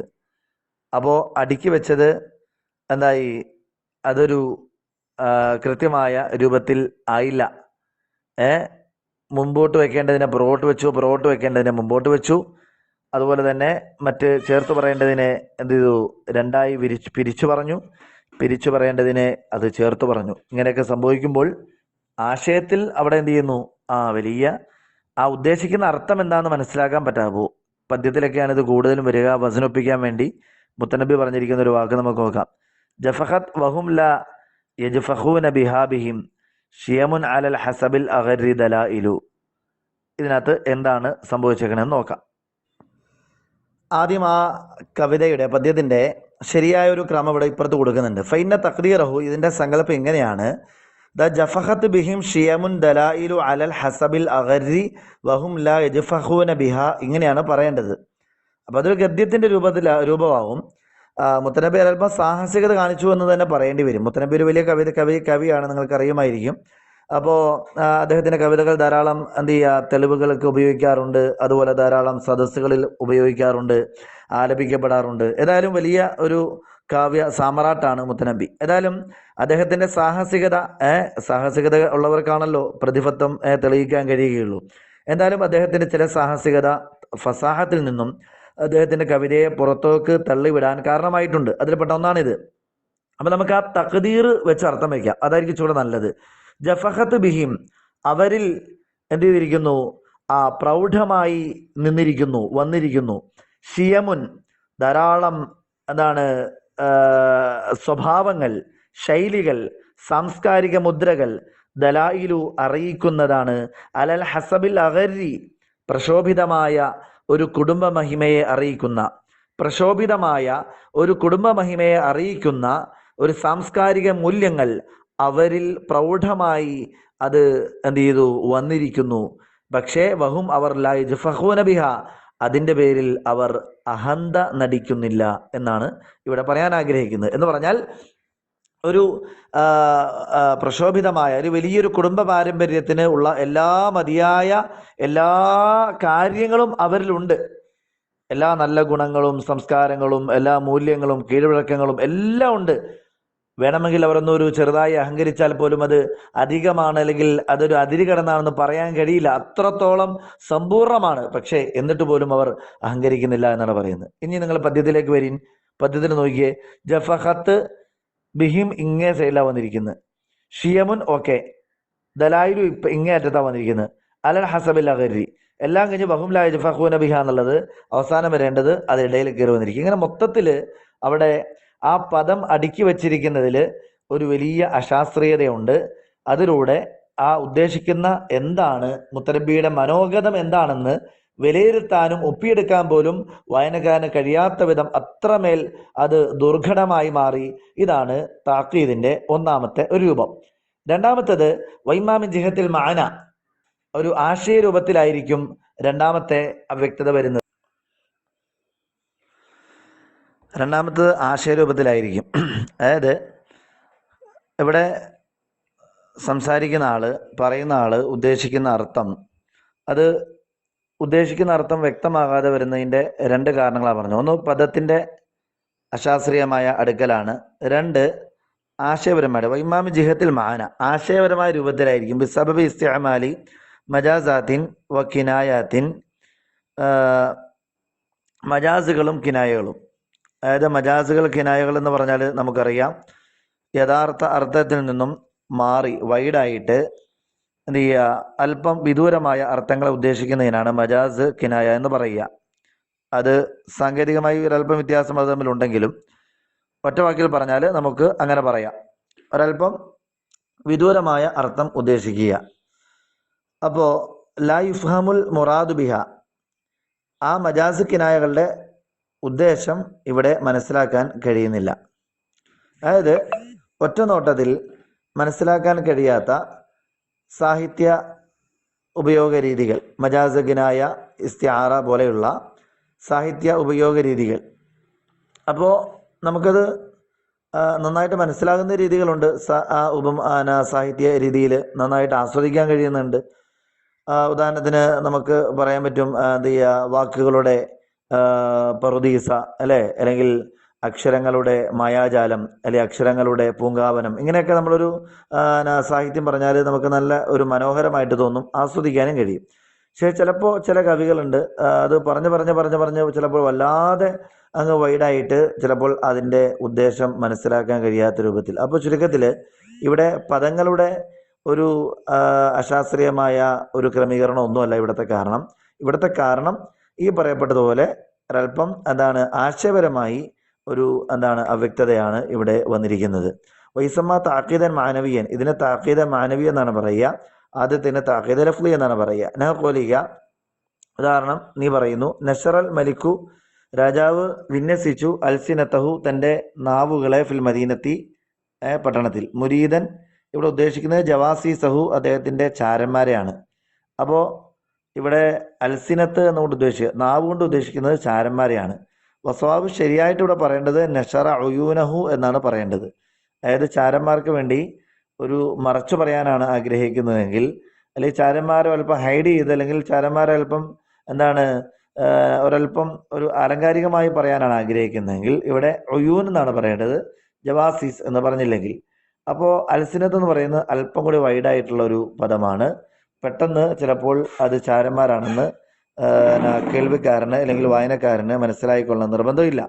അപ്പോൾ ഇങ്ങനെയുള്ള മജാസ്, ഇസ്തിആറ, കിനായകൾ ഉപയോഗിക്കുമ്പോൾ ആ ഉദ്ദേശിക്കുന്ന അർത്ഥം വ്യക്തമാകാതെ വരുന്നു. ചുരുക്കത്തിൽ ആശയപരമായിട്ട് ഇവിടെ ഒരവ്യക്തത ഉണ്ടായിത്തീരുന്നു. ഇതാണ് ഇവിടെ പറയാനുള്ളത്. അപ്പോൾ നമുക്കൊരു ഒരു കവിതയും കൂടെ നമുക്കൊന്ന് പരിശോധിച്ച് നോക്കാം. സാത്തുലുബു ബുഅദദ്ദാരി, വീടിൻ്റെ വിദൂരത ഞാൻ തേടുകയാണ്, അങ്കും നിങ്ങളിൽ നിന്നും. അതായത് നിങ്ങളിൽ നിന്നും എൻ്റെ വീട് വളരെ ദൂരത്താകണമെന്ന് ഞാൻ ആഗ്രഹിക്കുന്നു, ഞാൻ മനസ്സുകൊണ്ട് തേടുന്നു. ലി തഖ്റുബു, എന്തിനു വേണ്ടിയാ? നിങ്ങൾ അടുത്തു വരുന്നതിന് വേണ്ടിയാ. അതായത് ദൂരത്തായാൽ നിങ്ങൾ അടുത്ത് വരും. അങ്ങനെ ഉണ്ടല്ലോ, ചിലപ്പോൾ കണ്ണ് മറയുമ്പോൾ ചിലപ്പോൾ നീ കൽബെടുക്കും, ചിലപ്പോൾ എപ്പോഴും കണ്ടുകൊണ്ടിരുന്നാൽ ചിലപ്പോൾ കൽബിൽ അത്ര സ്നേഹം ഉണ്ടാവില്ല, അങ്ങനെയൊക്കെ നമ്മൾ സാധാരണ പറയാറുണ്ട്. അപ്പോൾ ആ ഒരു അർത്ഥത്തിലാണ് ഇവിടെ പറയുന്നത്. ഓ തസ്കുബു ഐനായ ദുമുഅ, എൻ്റെ രണ്ട് കണ്ണുകൾ, ഓ തസ്കുബു ഐനായ, എൻ്റെ രണ്ട് കണ്ണുകൾ ഒഴുക്കുന്നു, ദുമുഅ, കണ്ണുനീരുകളെ, ബാഷ്പകണങ്ങളെ, ലി തജുമുദ, ആ രണ്ട് കണ്ണുകൾ ഇവിടെ വറ്റിപ്പോകുന്നതിന് വേണ്ടി. ലി തജുമുദ, ആ രണ്ട് കണ്ണുകൾ ഉറച്ചു പോകുന്നതിന് വേണ്ടി. ജമുദ യജുമുദ് എന്ന് വെച്ചാൽ ഉറച്ചു പോവുക, കട്ടിയായി പോവുക എന്നൊക്കെയാണ് അർത്ഥം. അപ്പോൾ ഇവിടെ എന്താണ് ഇവിടെ പറയാൻ ഉദ്ദേശിക്കുന്നത്? ഇലി തജുമുദ എന്ന് പറഞ്ഞാൽ എന്താണ് കവി ഉദ്ദേശിച്ചത്? അതാണ് ഇവിടെ നമ്മൾ പറയാൻ പോകുന്നത്. അതായത് കവി ഉദ്ദേശിച്ചത് ശരിക്കും പറഞ്ഞാൽ എൻ്റെ കണ്ണുകൾ ഇങ്ങനെ കരഞ്ഞുകൊണ്ടേ ഇരിക്കുകയാണ്, ഇതേലെ അവസാനം ലി തജുമുദ, ആ രണ്ട് കണ്ണുകൾ ഉണങ്ങിപ്പോയി, വരണ്ടുപോയി, സന്തോഷാധിക്യം കൊണ്ടെന്നാണ് കവി ഉദ്ദേശിക്കുന്നത്. സത്യത്തിൽ ലി തജ്മുദ എന്ന് പറയുമ്പോൾ സാധാരണ പറയാറുള്ളത് കരയാൻ പറ്റാതെ എന്ത് ചെയ്തു, കരച്ചിലിന്റെ സമയത്ത് കരയാൻ പറ്റാതെ വരിക. അതായത് സന്തോഷ ആദിരേഖത്താൽ സന്തോഷം കൂടിയിട്ട് കരഞ്ഞ് കരഞ്ഞ് കരഞ്ഞ് കരഞ്ഞ് എന്നുള്ള അർത്ഥത്തിലാണ് എന്ത് ചെയ്യുക കവിയോട് ഉദ്ദേശിക്കുന്നത്. പക്ഷെ ലി തജ്മുദ എന്ന് പറഞ്ഞാൽ സാധാരണ അതിൽ കരയാതിരിക്കുന്നതിനാണ് ലി തജ്മുദ എന്ത് ചെയ്യുക ഉപയോഗിക്കുക. അപ്പൊ കരയാതിരിക്കുന്ന ഒരു വാക്ക് വെച്ചിട്ട് അത് വെച്ച് കരയുക എന്ന് പറയുന്ന ഒരു അർത്ഥം ഉദ്ദേശിക്കുമ്പോൾ അത് നേരെ വിപരീതമായ അർത്ഥമാണ്. അതാ ഇവിടെ പറയുന്നത്. ഹൈസു കന്നാബിൽ ജുമൂദി, ഇവിടെ ജുമൂദ് എന്ന ഈ പദം കൊണ്ട് ഇവിടെ കവി മറച്ചു പറയാൻ ആഗ്രഹിക്കുന്നത് അനിസുറൂരി സന്തോഷമാണ്. അഥവാ സന്തോഷം കൂടി എന്ന് പറയാനാണ് ഇവിടെ എന്ത് ചെയ്യുന്നത്. അതായത് കരഞ്ഞ് സന്തോഷം കൂടി എന്നാണ് ഇവിടെ പറയാൻ ഉദ്ദേശിക്കുന്നത്. അപ്പൊ കരയുന്നു എന്ന് തന്നെയാണ് കവി ഉദ്ദേശിക്കുന്നത്. പക്ഷെ മഹാനൽ ജുമൂദ് ആയതിനോടൊപ്പം യുക്നാബിഹി, അതുകൊണ്ട് മറച്ചു പറയപ്പെടുന്നത് അനിൽ ബുഖ്ലി, പിശുക്ക് കാണിക്കുന്നതിനെ കുറിച്ചാണ്. വഖ്തൽ ബുക്കായി, കരയുന്ന സമയത്ത്. കരയുന്ന സമയത്ത് കണ്ണ് കരയാതെ വരുന്നതിനെയാണ് ലി തജ്മുദ എന്ന വാക്കുകൊണ്ട് സാധാരണ ഉപയോഗിക്കപ്പെടുകയും എന്ത് ചെയ്യുക, അടയാളപ്പെടുത്തുകയും ചെയ്യാറുള്ളത്. ഇവിടെ കവിയാണെങ്കിൽ കരയുന്ന സമയത്ത് സന്തോഷം കൊണ്ട് കരഞ്ഞുകൊണ്ടേയിരിക്കുന്നു എന്ന് പറയാൻ വേണ്ടി ലി തജ്മുദ ഉപയോഗിച്ചിരിക്കുന്നു. ചുരുക്കത്തിൽ കവി ഒരു കാര്യം ഉദ്ദേശിക്കുന്നു, പക്ഷേ നമുക്ക് നമ്മുടെ സാഹിത്യത്തിൻ്റെ ഒരു പൊതുവായ മാനദണ്ഡം വെച്ചുകൊണ്ട് ലി തജ്മുദാനെ ആ കവിയുടെ ഉദ്ദേശവുമായിട്ട് നമുക്ക് ചേർത്ത് വയ്ക്കാൻ കഴിയുന്നില്ല. കാരണം ആ തജ്മുദയുടെ പൊതുവായ അർത്ഥത്തിൽ നിന്നും വളരെ വൈഡായിട്ടാണ് കവി ഇവിടെ ഉദ്ദേശിക്കുന്നത്. ചുരുക്കത്തിൽ ആശയപരമായ ഒരു അവ്യക്തതയാണ് ഇവിടെ എന്ത് ചെയ്യുന്നത്, ആ കവിയുടെ സന്തോഷത്തിലേക്ക്, ആ സന്തോഷാതിരേകത്തിലേക്ക്, സന്തോഷത്തിൻ്റെ ആധിക്യത്തിലേക്ക് എത്തിച്ചേരാൻ വായനക്കാരന് കഴിയുന്നില്ല എന്നുള്ള ഒരു വിഷമവൃത്തമാണ് ഇവിടെയുള്ള ആശയപരമായ വ്യക്തതയിലൂടെ ഉണ്ടായിത്തീരുന്നത്. അത് ഒരു സാഹിത്യത്തിന് കളങ്കമേൽപ്പിക്കുന്നതാണ് എന്നും കൂടി ചേർത്ത് പറയാനാണ് ഇത്രയും സംസാരിച്ചത്. ഏതായാലും നമ്മുടെ ആ ഒരു ചർച്ച അവസാനിച്ചു. ഫസാഹത്തുൽ കലാം, കലാമിൻ്റെ ഫസാഹത്ത്. തനാഫുറുൽ കലിമാത്തി മുജ്തമിയാത്തൻ, കലിമാത്ത് ഒറ്റയ്ക്ക് കുഴപ്പമില്ല, പക്ഷേ അടുക്കി വെച്ചപ്പോൾ അതിനകത്ത് പറയാൻ ബുദ്ധിമുട്ടാവുന്നു. അല്ലെങ്കിൽ ലോഫ് താലീഫ്, പ്രസിദ്ധമായ നഹ്വിൻ്റെ നിയമങ്ങൾക്ക് വിരുദ്ധമാവുന്നു. അതുപോലെ താക്കീദ് അഥവാ പദപരമായതോ ആശയപരമായതോ ആയ അവ്യക്തതകൾ, ഇതെല്ലാത്തിൽ നിന്നും ഒഴിവായി കലിമാത്തുകളെല്ലാം നല്ല ഫസീഹായിരുന്നാൽ ആ കലാമ് ഫസീഹാണ് എന്ന് നമുക്ക് പറയാൻ കഴിയും. ഇനി നമുക്ക് മുത്തക്കല്ലിമിൻ്റെ ഫസാഹത്തിലേക്ക് കിടക്കാം. ഫസാഹത്തുൽ മുത്തക്കല്ലിമി. അപ്പോൾ നമുക്ക് കലിമത്തിൻ്റെ ഫസാഹത്ത് കഴിഞ്ഞു, കലാമിൻ്റെ ഫസാഹത്ത് കഴിഞ്ഞു, മുത്തക്കല്ലിമിൻ്റെ ഫസാഹത്തിലേക്ക് കിടക്കാം. ഇത് മൂന്നുമാണല്ലോ ഫസാഹത്ത് കൊണ്ട് വിശേഷിപ്പിക്കപ്പെടുന്നത് നമ്മൾ പറഞ്ഞത്. മലക്കത്തിനൊരു കഴിവാണ് യഖ്തദിറു ബിഹ, അതുകൊണ്ട് സാധിക്കും അല താബീരി, പ്രകടിപ്പിക്കുന്നതിന്, അനിൽ മഖ്സൂദി, ഉദ്ദേശത്തെ എന്ത് ചെയ്യുക, പ്രകാശിപ്പിക്കുക, ബി കലാമിൻ ഫസീഹിൻ, ഫസീഹായ കലാമുണ്ട്, ഫി അയ്യ ഖറദിൻ ഖാന, ഏത് ലക്ഷ്യത്തിലായാലും, എത്ര ചെറുതും വലുതുമായ അല്ലെങ്കിൽ ഏത് രൂപത്തിലുള്ള വിഷയമാകട്ടെ അവിടെയെല്ലാം ഫസീഹായ കലാമുകൊണ്ട് തൻ്റെ ഉദ്ദേശത്തെ പറയാൻ കഴിയുന്ന ആ ഒരു കഴിവ്, അതിനാണ് മുത്തക്കല്ലിമിൻ്റെ ഫസാഹത്ത് എന്ന് പറയുന്നത്. ഒരാൾക്ക് ഇപ്പോൾ ഉദാഹരണത്തിന് അയാളുടെ കല്യാണം വിളിക്കണം, ഉദാഹരണം പറയുകയാണെങ്കിൽ, ഏത് ലക്ഷ്യമാണെന്ന് പറഞ്ഞല്ലോ, അയാളുടെ മകളുടെ വിവാഹം എന്ത് ചെയ്യണം, ക്ഷണിക്കുകയാണ്. അപ്പോൾ അദ്ദേഹം എന്ത് ചെയ്യുന്നു, ആ മകളുടെ വിവാഹം ഒരാളെ അറിയിക്കുകയാണ്, കൃത്യമായി അതിൻ്റെ ഡേറ്റ് പറഞ്ഞ് ഇന്ന സമയത്ത് പറയണം. അപ്പോൾ അദ്ദേഹം അത് നല്ല ഫസീഹായ കലാമുണ്ട്. എന്ന് വെച്ചാൽ ഫസീഹായ കലാമിന് ഇപ്പോൾ നമ്മൾ പറഞ്ഞു കഴിഞ്ഞല്ലോ, ആ പറയപ്പെട്ട എല്ലാ മാനദണ്ഡങ്ങളും വെച്ചുകൊണ്ട് ഫസീഹായ കലാമ് വെച്ചിട്ട് തൻ്റെ മകളുടെ വിവാഹത്തെ പറ്റി കൃത്യമായി താൻ എവിടെയാണോ ആരെയാണോ വിളിക്കാൻ ചെന്നത് അദ്ദേഹത്തിന് മുന്നിൽ നമ്മളത് പ്രകടിപ്പിക്കാൻ കഴിയുന്നു. അപ്പോൾ ആ പ്രകടിപ്പിക്കാൻ കഴിയുന്ന ആ ഒരു കഴിവിനാണ് മുത്തക്കല്ലിമിൻ്റെ ഫസാഹത്ത് എന്ന് പറയുക. മനസ്സിലായല്ലോ? കാരണം ചിലപ്പോൾ ചിലർക്ക് പ്രകടിപ്പിക്കാൻ കഴിയാതെ വരും. ചിലരുടെ കല്യാണം വിളിച്ചിട്ട് ചിലപ്പോൾ എന്ത് ചെയ്യുക, വരണമെന്ന് പറയാതെ പോകും, ചിലപ്പോൾ ഡേറ്റ് പറയാതെ പോകും, എന്തെങ്കിലുമൊക്കെ മിസ്സിങ് വരാറുണ്ട്. എന്ന് പറഞ്ഞാൽ അവരുടെ അങ്കലാപ്പും അവരുടേതായ വെപ്രാളവും പരിചയക്കുറവും അല്ലെങ്കിൽ അങ്ങനെയുള്ള ഭാഷയിലുള്ള അവരുടെ കുറവും എല്ലാം ആണ് അങ്ങനെ എന്ത് ചെയ്യുക, ഉദാഹരണം പറഞ്ഞതേ ഉള്ളൂ.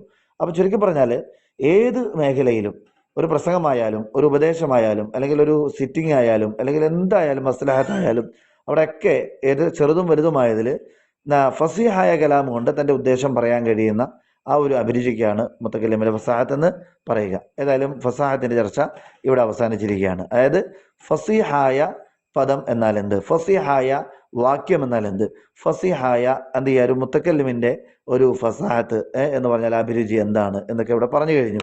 ഇനി നമുക്ക് ബലാഗത്തിലേക്കാണ് അടുത്ത പോകാനുള്ളത്. ബലാഗത്തിലേക്ക് പോകാനെന്ന് പറയുമ്പോൾ അടുത്ത് ഫസാഹത്തും ബലാഗത്തും സാഹിത്യത്തിൻ്റെ രണ്ട് ചിറകുകളാണ്, രണ്ട് ടയറുകളാണ്. തീർച്ചയായിട്ടും ഫസാഹത്തും അതുപോലെ ബലാഗത്തും ഇത് രണ്ടും സമ്മേളിച്ചു കഴിഞ്ഞാൽ അത് ഒരു സാഹിത്യത്തിൻ്റെ ഒരു അനശ്വരമായ ഒരു പൂർത്തീകരണമായി അത് മാറും. ബലാഗത്തിനെ പറ്റി നമുക്ക് ആദ്യം ഭാഷാപരമായി നമുക്കൊന്ന് എന്ത് ചെയ്യാം, ചർച്ച ചെയ്യാം. അപ്പോൾ ബലാഗത്തു ഫിൽ ലുഗത്തി, ബലാഗത്ത് പറഞ്ഞാൽ ബലഗ യബുലുഗു ബുലൂഗൻ ഫഹുവ ബാലിഗുൻ, നസ്ര യൻസുർ ബാബാണ്. അൽ വുസൂലു വൽ ഇന്തിഹാവു, എത്തിച്ചേരുക, ഒരു പരിധിയിൽ എത്തുക എന്നൊക്കെയാണ് അതിൻ്റെ അർത്ഥം. യുഖാലു ബലഗ ഫുലാനുൻ മുറാദഹു എന്ന് പറയാറുണ്ട്. അതായത് ഒരു വ്യക്തി തൻ്റെ ഉദ്ദേശത്തിൽ എത്തിച്ചേർന്നു. ഇതാ വസ്സല ഇലൈഹി. ഉദാഹരണത്തിന് എന്ത് ചെയ്യുക, ഷിഹാബ് ചോറ്റൂർ എന്ന് പറയുന്നൊരു ഒരു ചെറുപ്പക്കാരൻ മക്കയിലേക്ക് കാൽനടയായി പോകണം. അപ്പോൾ അദ്ദേഹം മക്കയിൽ എത്തുമ്പോൾ നമ്മൾ പറയും ബലഗ ഷിഹാബ് ചോറ്റൂർ മുറാദഹു, ഷിഹാബ് ചോറ്റൂർ തൻ്റെ ഉദ്ദേശം എന്ത് ചെയ്തു, അതിൽ എത്തിച്ചേർന്നു, അല്ലെ, മക്കയിൽ കാബയിൽ എത്തിച്ചേർന്നു. ബലഗ റക്ബു അൽ മദീനത്ത, യാത്രാസംഘം മദീനയിൽ എത്തിച്ചേർന്നു. ഇദന്തഹ ഇലൈഹ, മദീനയിൽ ആ യാത്രാസംഘം എത്തിയാൽ ഇങ്ങനെ ബലഗ പറയാറുണ്ട്. ചുരുക്കത്തിൽ ഒരു കാര്യത്തിൻ്റെ ഒരു പരമമായ അവസ്ഥയിലേക്ക് അല്ലെങ്കിൽ അതിൻ്റെ കൃത്യമായ ഉദ്ദേശത്തിലേക്ക് എത്തിച്ചേർന്നാൽ അതിനാണ് ബലഗ യബ്ലുഗു ബലാഗത്തൻ എന്ന് പറയുക. അപ്പോൾ നമുക്ക് സാങ്കേതികമായി അഥവാ സാഹിത്യ ഭൂമികയിൽ ഈ ബലാഗത്തിന് എന്തർത്ഥം കൊടുക്കാം എന്ന് നോക്കാം. വത്തഖാഹു, ഈ ബലാഗത്ത് വരുന്നതാണ് ഫിൽ ഇസ്തിലാഹി, സാങ്കേതികമായി, വസ്ഫൻ ലിൽ കലാമി വൽ മുത്തക്കല്ലിമി, കലാമിനും മുത്തക്കല്ലിമിനും ഒരു വസ്ഫായിട്ട് ഈ ബലാഗത്ത് വരുന്നതാണ്. അതായത് കലാം, ബലീഗായ കലാം എന്ന് പറയും, ബലീഗായ മുത്തക്കല്ലിം എന്ന് പറയും, ബലീഗായ കെലിമത്ത് എന്ന് പറയില്ല. കാരണം കലാമാണ് ബലാഗത്തിന്റെ ഒന്നാമത്തെ പർപ്പസ് എന്ന് പറയുന്നത്. മനസ്സിലായല്ലേ? അത് ബലാഗത്തിന്റെ എന്ത് ചെയ്യുക, നിർവചനം വായിക്കുമ്പോൾ നമുക്ക് മനസ്സിലാവും. അഥവാ കെലിമത്തിൽ ബലാഗത്തില്ല, കെലിമത്തിൽ ഫസാഹത്തേ ഉള്ളൂ.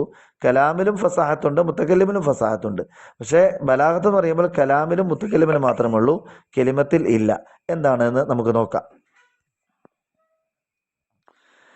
ബലാഗത്തുൽ കലാമി, കലാമിന്റെ ബലാഗത്ത്, മുതാബഖത്തുഹു, ഈ കലാമ് യോജിക്കലാണ്, ലി മുഖ്തലൽ ഹാലി, സന്ദർഭത്തിന്റെ താല്പര്യത്തിനോട്, മഅ ഫസാഹത്തിഹി, ആ കലാമ് ഫസീഹായതിനോട് കൂടി തന്നെ. അതായത് ഒരു കലാമ് ഫസീഹാകുക, അതിനെപ്പറ്റി നമ്മൾ നേരത്തെ പറഞ്ഞു കഴിഞ്ഞു. ആ ഫസീഹായ കലാമ് എന്ത് ചെയ്യാണ്, ഒരു സന്ദർഭത്തിന്റെ താല്പര്യത്തിനോട് പൂർണ്ണമായി യോജിക്കുകയാണെങ്കിൽ അതിനെയാണ് എന്ത് ചെയ്യുക, ബലീഗായ കലാം എന്ന് പറയുക. ഫസീഹായ കലാം സന്ദർഭത്തിന്റെ താല്പര്യത്തിനോട് യോജിക്കുമ്പോൾ അത് ബലീഗായ കലാമായി മാറുന്നു. അപ്പോൾ നിങ്ങൾക്ക് മനസ്സിലായിട്ടുണ്ടാവും, ബലാഗത്തിൽ കലാമിലാണ് ചർച്ച തുടങ്ങുന്നത്, ഫസാഹത്തിൽ കെലിമത്തിലാണ് ചർച്ച തുടങ്ങുന്നത്, പദത്തിലാണ്. കാരണം ഒരു പദത്തിനും ഫസാഹത്ത് പറയാൻ കഴിയും. ആ പദം എന്താണ്, ഈ പറയപ്പെട്ടതുപോലെ മൊഴിയാൻ ബുദ്ധിമുട്ട് അല്ലാത്തതായിരിക്കണം, അല്ലെങ്കിൽ സർഫിന്റെ നിയമങ്ങളെന്ന് സർഫിന്റെ പ്രസിദ്ധമായ നിയമങ്ങൾക്ക് വിരുദ്ധമാകാത്തതായിരിക്കണം. അതുപോലെ തന്നെ ഖറാബത്ത് അഥവാ അവ്യക്തത ഉണ്ടാകാൻ പാടില്ല എന്നൊക്കെ നമ്മൾ പറഞ്ഞിരുന്നു. പക്ഷെ ബലാഗത്ത് വരുമ്പോൾ കലാമാണ് അതിൻ്റെ ഒന്നാമത്തെ എന്താണ് ഒരു പോയിന്റ് എന്ന് പറയുന്നത്. അതായത് ഫസീഹായ കലാം സന്ദർഭത്തിന്റെ താല്പര്യത്തിനോട് യോജിക്കുക. ഉദാഹരണത്തിന് എന്ത് ചെയ്യുക, ഒരു മരണ വീട്ടിൽ പോകുമ്പോൾ അവിടെ ഒരു സന്ദർഭമുണ്ട്, ഒരു കല്യാണ വീട്ടിൽ പോകുമ്പോൾ അവിടെ ഒരു സന്ദർഭമുണ്ട്, അല്ലേ? അപ്പോൾ കല്യാണ വീട്ടിൽ പോകുമ്പോൾ ഒരു സന്തോഷത്തിന്റെ സന്ദർഭമാണ്, മരണ വീട്ടിൽ പോകുമ്പോൾ ഒരു ദുഃഖത്തിന്റെ സന്ദർഭമാണ്.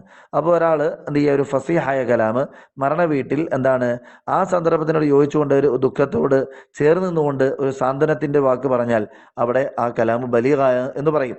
അതുപോലെ തന്നെ ഒരാൾ എന്ത് ചെയ്തു, ഫസീഹായ ഒരു കലാമ് വെച്ചിട്ട് കല്യാണ സദസ്സിൽ വന്ന് സന്തോഷം എന്ത് ചെയ്യുക, സ്ഫുരിക്കുന്ന സന്തോഷം ത്രസിപ്പിക്കുന്ന ഒരു വാക്ക് പറയുകയാണെങ്കിൽ അത് ബലീഗാണ് എന്ന് പറയും. ചുരുക്കത്തിൽ ഇതാണ് ബലാഗത്തുൽ കലാം, കലാമിന്റെ ബലാഗത്ത് എന്ന് പറയുന്നത്. അപ്പോൾ സന്ദർഭത്തിന്റെ താല്പര്യം എന്ന് പറഞ്ഞു. അപ്പൊ സന്ദർഭം എന്ന് പറഞ്ഞാൽ എന്താ? സന്ദർഭം എന്ന് പറഞ്ഞാൽ നമുക്കറിയാം, ഇപ്പം മരണ വീട് ഒരു സന്ദർഭമാണ്, അല്ലേ? അല്ലെങ്കിൽ ഒരു കല്യാണ വീട് ഒരു സന്ദർഭമാണ്, അല്ലെങ്കിൽ കല്യാണം ഒരു സന്ദർഭമാണ്, മരണം ഒരു സന്ദർഭം. അതായത് ഒരു പ്രത്യേകമായ രീതിയിൽ നമ്മളുടെ എന്താണ് ഡയലോഗുകളെ, നമ്മുടെ വാക്കുകളെ കൊണ്ടുവരാൻ നമ്മളെ പ്രേരിപ്പിക്കുന്ന ആ ഒരു ഘടകത്തിനാണ് സന്ദർഭം എന്ന് പറയുക. ശരിയല്ലേ? അപ്പോൾ നമ്മളൊരു നമ്മൾ എന്താ പറയുക, ഒരു കല്യാണം വിളിക്കാൻ പോകുമ്പോൾ നമുക്കൊരു സന്ദർഭമുണ്ട്, അല്ലേ? ഒരു കല്യാണത്തിന് പങ്കെടുക്കുമ്പോൾ ഒരു സന്ദർഭമുണ്ട്. അതുപോലെ തന്നെ എന്ത് ചെയ്യുക, ചെറുക്കൻ വീട്ടുകാർ മുൻപിൽ പെൺവീട്ട്, ഇങ്ങനെ ഓരോ സന്ദർഭത്തിലും നമ്മുടെ വാക്കുകൾ നമ്മൾ പ്രത്യേകമായ രൂപത്തിൽ, അല്ലേ?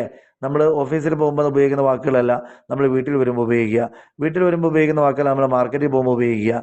ഇങ്ങനെ ഓരോ സ്ഥലത്തും എന്ത് ചെയ്യുക, നമ്മൾ പോസ്റ്റ്മാൻ്റെ അടുത്ത് ഉപയോഗിക്കുന്ന വാക്കല്ല ഒരിക്കലും നമ്മൾക്ക് ഒരാൾ ഹദിയ തരുമ്പോൾ നമ്മൾ എന്ത് ചെയ്യുക ഉപയോഗിക്കുന്ന വാക്ക്. കാരണം പോസ്റ്റ്മാൻ അവൻ്റെ ബാധ്യത പൂർത്തിയാക്കലാണ്. നമ്മൾ വലിയ ബഹുമാന പുരസ്സരമൊന്നും പറയേണ്ട കാര്യമില്ല. നമ്മൾ ആ പൈസ വാങ്ങിക്കുന്നു, ഒപ്പിട്ട് കൊടുക്കുന്നു, വാങ്ങിക്കുന്നു. പക്ഷെ ഒരാളെ ഹദിയ തരികയാണെങ്കിലോ അയാളെ നമ്മൾ വളരെ പുഞ്ചിരിച്ച് സ്നേഹത്തിൽ വർത്തമാനം ചിലപ്പോൾ പറയും. അപ്പോൾ ചുരുക്കത്തിൽ ഇങ്ങനെ നമ്മുടെ എന്താണ് വാക്കുകളെ ഒരു പ്രത്യേകമായ രീതിയിൽ അതിനെ ഡിസൈൻ ചെയ്യാൻ നമ്മളെ പ്രേരിപ്പിക്കുന്ന ഒരു ഘടകം, ആ ഒരു സന്ദർഭം, ഇതിനാണ് എന്ത് ചെയ്യുക, ആ സന്ദർഭം ഹാല് ഹാല് ഹാല് എന്ന്, മുഖ്തദൽ ഹാല് എന്ന് നമ്മൾ പറഞ്ഞല്ലോ. ആ ഹാലിന്റെ നിർവചനമാണ് താഴെ പറയുന്നത്. ശ്രദ്ധിച്ചോളീൻ. വൽ ഹാലു, ഹാല് സന്ദർഭം എന്ന് പറഞ്ഞാൽ, വൈസമാബിൽ മക്കാമി, മക്കാമ് എന്ന് പറയും. ഹുവ, അത് അൽ അമുറുൽ ഹാമിലു, പ്രേരിപ്പിക്കുന്ന ഒരു ഘടകമാണ്, കാര്യമാണ്, ഒരു സന്ദർഭമാണ്, ഒരു പരിസരമാണ്. ലിൽ മുത്തക്കല്ലിമി, സംസാരിക്കുന്നവനെ, അലാ അൻ യൂരിദ ഇബാറത്തഹു, അവന്റെ വാക്കുകളെ കൊണ്ടുവരുന്നതിന്, അവന്റെ ഡയലോഗുകളെ ഡിസൈൻ ചെയ്യുന്നതിന്, അലാ സൂറത്തിന് മഖ്സൂസത്തിൻ, പ്രത്യേകമായ രൂപത്തിൽ, അവന്റെ ഡയലോഗുകൾ പ്രത്യേകമായ ഒരു കോർവയിൽ ഡിസൈൻ ചെയ്യുന്നതിന് അവനെ പ്രേരിപ്പിക്കുന്ന ഒരു ഘടകം, ഒരു വസ്തുത, ഒരു പരിസരം, ഒരു സാഹചര്യം, ഇതിനാണ് ഹാല് ഹാൽ എന്ന് പറയുക.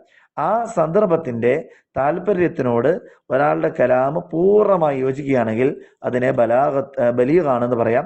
ഒപ്പം തന്നെ ആ കലാമ് ഫസീഹായിരിക്കുകയും ചെയ്യണം. ഓക്കെ. അപ്പോൾ വൽ മുഖ്തള എന്ന് പറഞ്ഞാൽ സന്ദർഭത്തെ പറ്റി നമ്മൾ പറഞ്ഞു. നമുക്ക് എല്ലാവർക്കും അറിയാം സന്ദർഭം എന്താണെന്നുള്ളത്, അല്ലേ?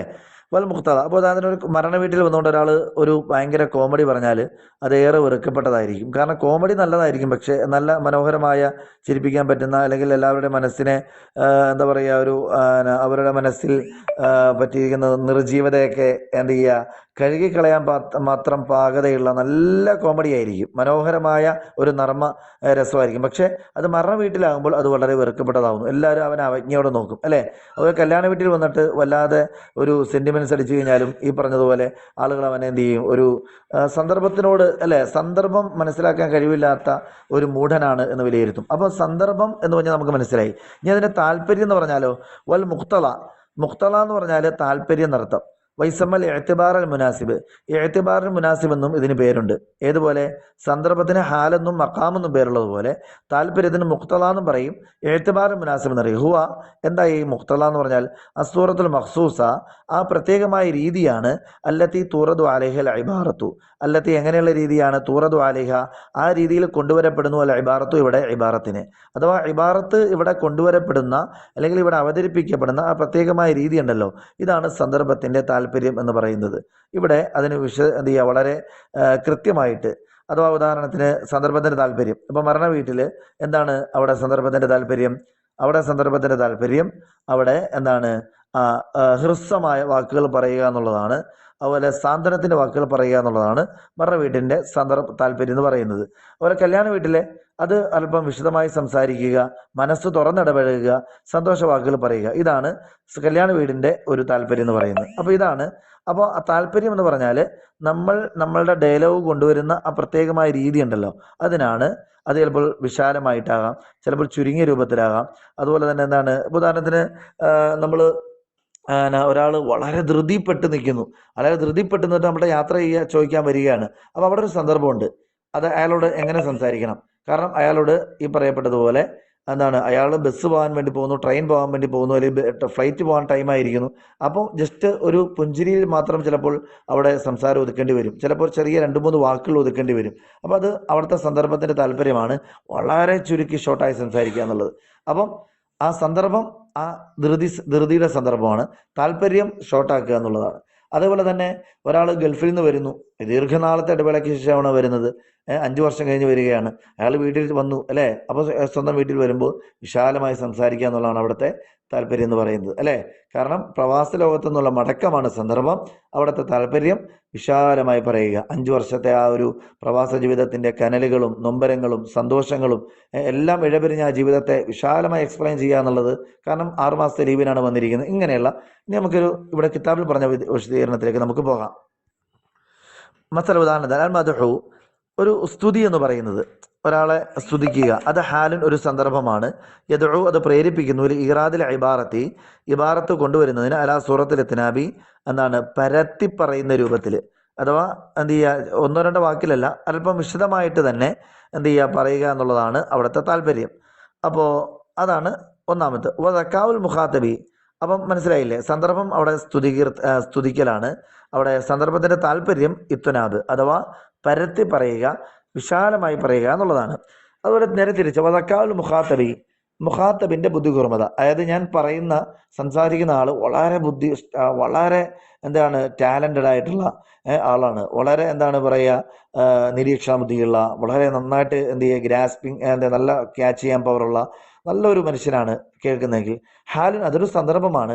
യദഉ, അത് പ്രേരിപ്പിക്കുന്ന ഒരു ഇറാദിഹ, ഈ എന്താണ് അവന്റെ വാക്കുകളെ, അവന്റെ ഇബാറത്തിനെ, അവന്റെ ഡയലോഗിനെ കൊണ്ടുവരുന്നതിന് അലാ സൂറത്തുൽ ഇജാസി, വളരെ സംക്ഷിപ്തമായിട്ടും അർത്ഥഗർഭമായിട്ടും കൊണ്ടുവരുന്നതിനെ പ്രേരിപ്പിക്കുന്നു. അപ്പോൾ എന്താണ്, നമ്മൾ സംസാരിക്കുന്ന ഓഡിയൻസ് ഉദാഹരണത്തിന് വളരെ അഭ്യസ്തവിദ്യരായ ആളുകളാണ്.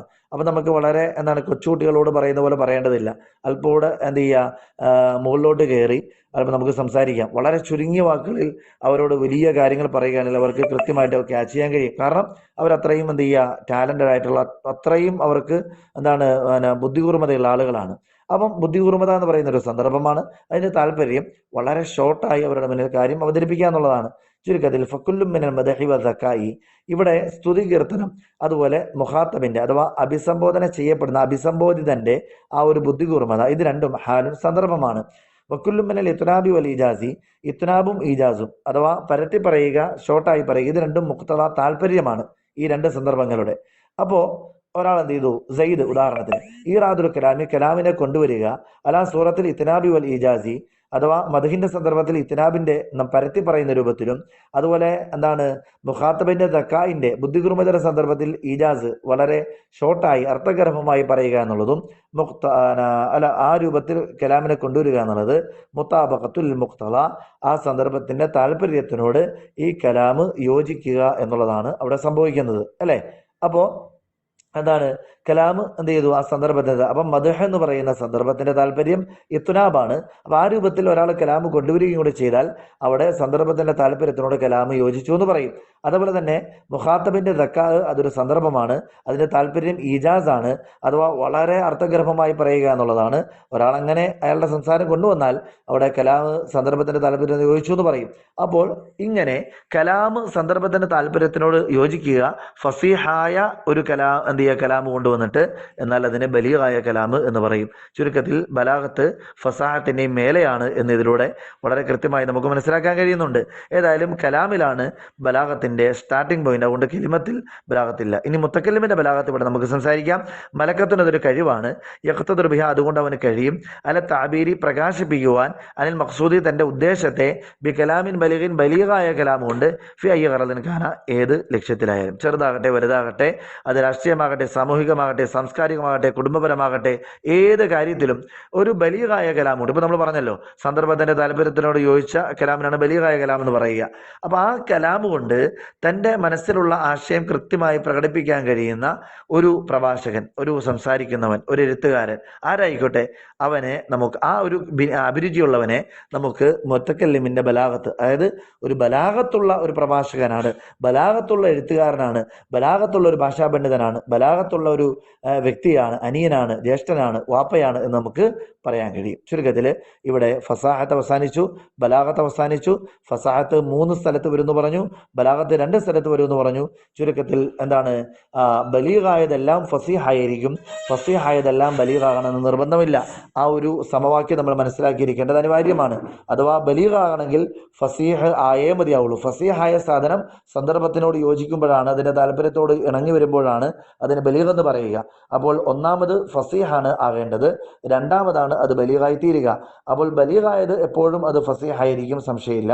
പക്ഷെ ഫസീഹായത് ബലീഗാകണം നിർബന്ധമില്ല. കാരണം ഒരു ഫസീഹായ നല്ല ഫസീഹായ ഒരു കലാമാണ്, പക്ഷെ അത് സന്ദർഭത്തിന് നേരെ വിരുദ്ധമായി എന്ത് ചെയ്യുക, അത് സംഭവിച്ചാൽ അവിടെ ആ ഫസീഹായ കലാം ഒരിക്കലും അത് ബലീഗാവുകയില്ല. ചുരുക്കത്തിൽ വിശുദ്ധ ഖുർആനിലെ ഓരോ പദവിന്യാസങ്ങളും ഓരോ വാക്യ ശൈലികളും എല്ലാം അത് ബലീഗാണ് എന്ന് ഇവിടെ പറയുവാനാണ് ഞാൻ ആഗ്രഹിക്കുന്നത്. അതാണ് ബലാഗത്തിന്റെ ഇൽമു കൊണ്ടുള്ള നേട്ടം.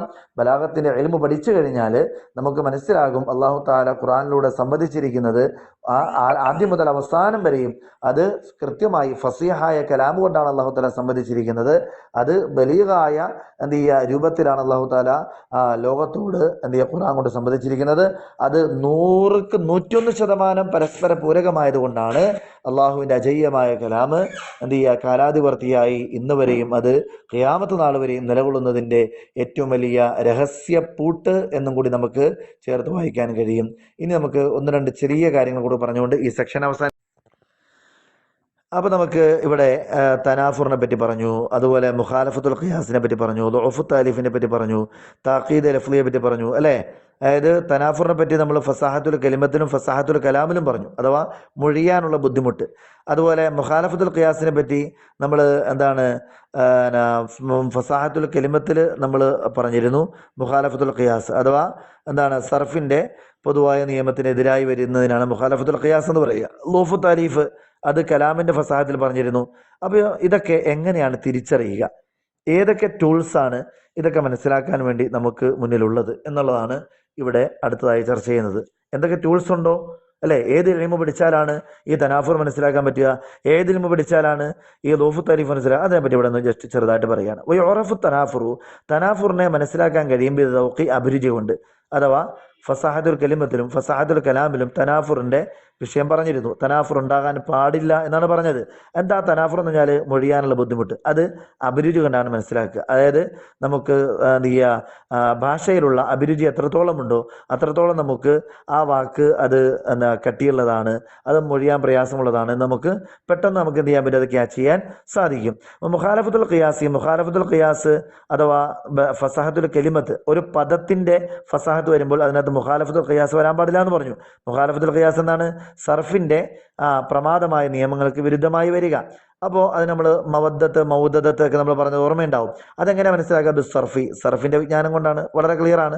സർഫിന്റെ നിയമങ്ങൾക്ക് വിരുദ്ധമായി വരുന്നത് സർഫിന്റെ നിയമ വിജ്ഞാനം കൊണ്ട് തന്നെയാണ് നമുക്കത് മനസ്സിലാക്കാൻ കഴിയുക. ലൗഫു താലീഫി, കലാമിന്റെ ഫസാഹത്തിൽ പറഞ്ഞു ലൗഫു താലീഫ് വരാൻ പാടില്ല. ലൗഫു താലീഫ് എന്ന് പറഞ്ഞാൽ നഹവിന്റെ ഗ്രാമറിന്റെ പ്രസിദ്ധമായ നിയമത്തിന് വിരുദ്ധമായി വരിക, ഇതാണ് ലൗഫു താലീഫ്. അതുപോലെ താക്കീദ് ലഫ്ലി എന്ന് പറഞ്ഞിരുന്നു. അഥവാ എന്ത് ചെയ്യുക, താക്കീദ് രണ്ട് രൂപത്തിലുണ്ട്, ലഫ്ലി ഉണ്ട്, അതുപോലെ മാനവി ഉണ്ട്. അഥവാ എന്താണ്, പദപരമായ എന്തോ ചില ക്രമക്കേടുകളുടെ പേരിൽ ആശയ അവ്യക്തത വന്നതിനാണ് താക്കീദ് ലഫ്ലി എന്ന് പറയുക. താക്കീദ് മാനവി എന്ന് പറഞ്ഞാൽ ആശയപരമായ ക്രമക്കേടുകളെ കൊണ്ട് ആ ആശയം മനസ്സിലാക്കാൻ കഴിയാതെ വരുന്നതാണ് താക്കീദ് മാനവി എന്ന് പറയുക. അപ്പോൾ ഈ താക്കീദ് ലഫ്ലിയും ലൗഫു താലീഫും പിന്നെ നഹവി നമുക്ക് എന്തുകൊണ്ട് മനസ്സിലാക്കാൻ കഴിയും? നഹവ് കൊണ്ട് മനസ്സിലാക്കാൻ കഴിയും, അല്ലേ? അതായത് താക്കീദ് ലഫ്ലിയും ലൗഫു താലീഫും. അതുപോലെ ഖറാബത്തിനെ പറ്റി പറഞ്ഞിരുന്നു. അതായത് ഫസാഹത്തുൽ കലിമത്തിലാണ് പറഞ്ഞത്, ആശയം വ്യക്തമാകാതെ വരിക. എന്നൊക്കെ നമ്മൾ പറഞ്ഞ ചില വാക്കുകൾ, അതായത് അപരിചിതമായ അല്ലെങ്കിൽ വളരെ വിദൂരമായ വാക്കുകൾ ഉപയോഗിക്കുക. അതുകൊണ്ടാണ് അപരിചിതത്വം കൊണ്ട് ആശയം വ്യക്തമാകാതെ വരുന്നത്. അത് കസ്റത്തിൽ ഇത്തിലായി, അതെങ്ങനെയാണ് മനസ്സിലാകുക? ധാരാളം സമ്പർക്കം പുലർത്തുന്നതിലൂടെ നമുക്ക് മനസ്സിലാകും. അല കലാമിൽ അറബികളുടെ കലാമുമായി ധാരാളം സമ്പർക്കം പുലർത്തുമ്പോൾ ഏത് വാക്കാണ് കൂടുതൽ പരിചിതമായ വാക്ക്, ഏത് വാക്കാണ് അപരിചിതം നിറഞ്ഞ വാക്ക്, ഏത് വാക്കാണ് കൂടുതൽ യൂസ്ഫുൾ ആയത്, ഏത് വാക്കാണ് കൂടുതൽ പോപ്പുലർ ആയത്, ജനകീയമായത് എന്നൊക്കെ നമുക്ക് കൃത്യമായി മനസ്സിലാക്കാൻ പറ്റും. അങ്ങനെ വരുമ്പോൾ നമുക്ക് പോപ്പുലർ ആയ വാക്കുകൾ തിരഞ്ഞെടുത്ത് യൂസ് ചെയ്യാനും അപരിചിതത്വം നിറഞ്ഞതിനെ നമുക്ക് മാക്സിമം നമുക്ക് എന്ത് ചെയ്യുക, അതിനെ ഹൈഡ് ചെയ്യാൻ അല്ലെങ്കിൽ അതിനെ മാക്സിമം എന്ത് ചെയ്യുക, നമുക്ക് അവോയ്ഡ് ചെയ്യാനും നമുക്ക് സാധിക്കും. അങ്ങനെ ഫസാഹത്തുൽ കലിമത്തിൽ നമുക്ക് ബാധിച്ചേക്കാവുന്ന ആ ഒരു ന്യൂനത ഒഴിവായി കിട്ടുകയും ചെയ്യും.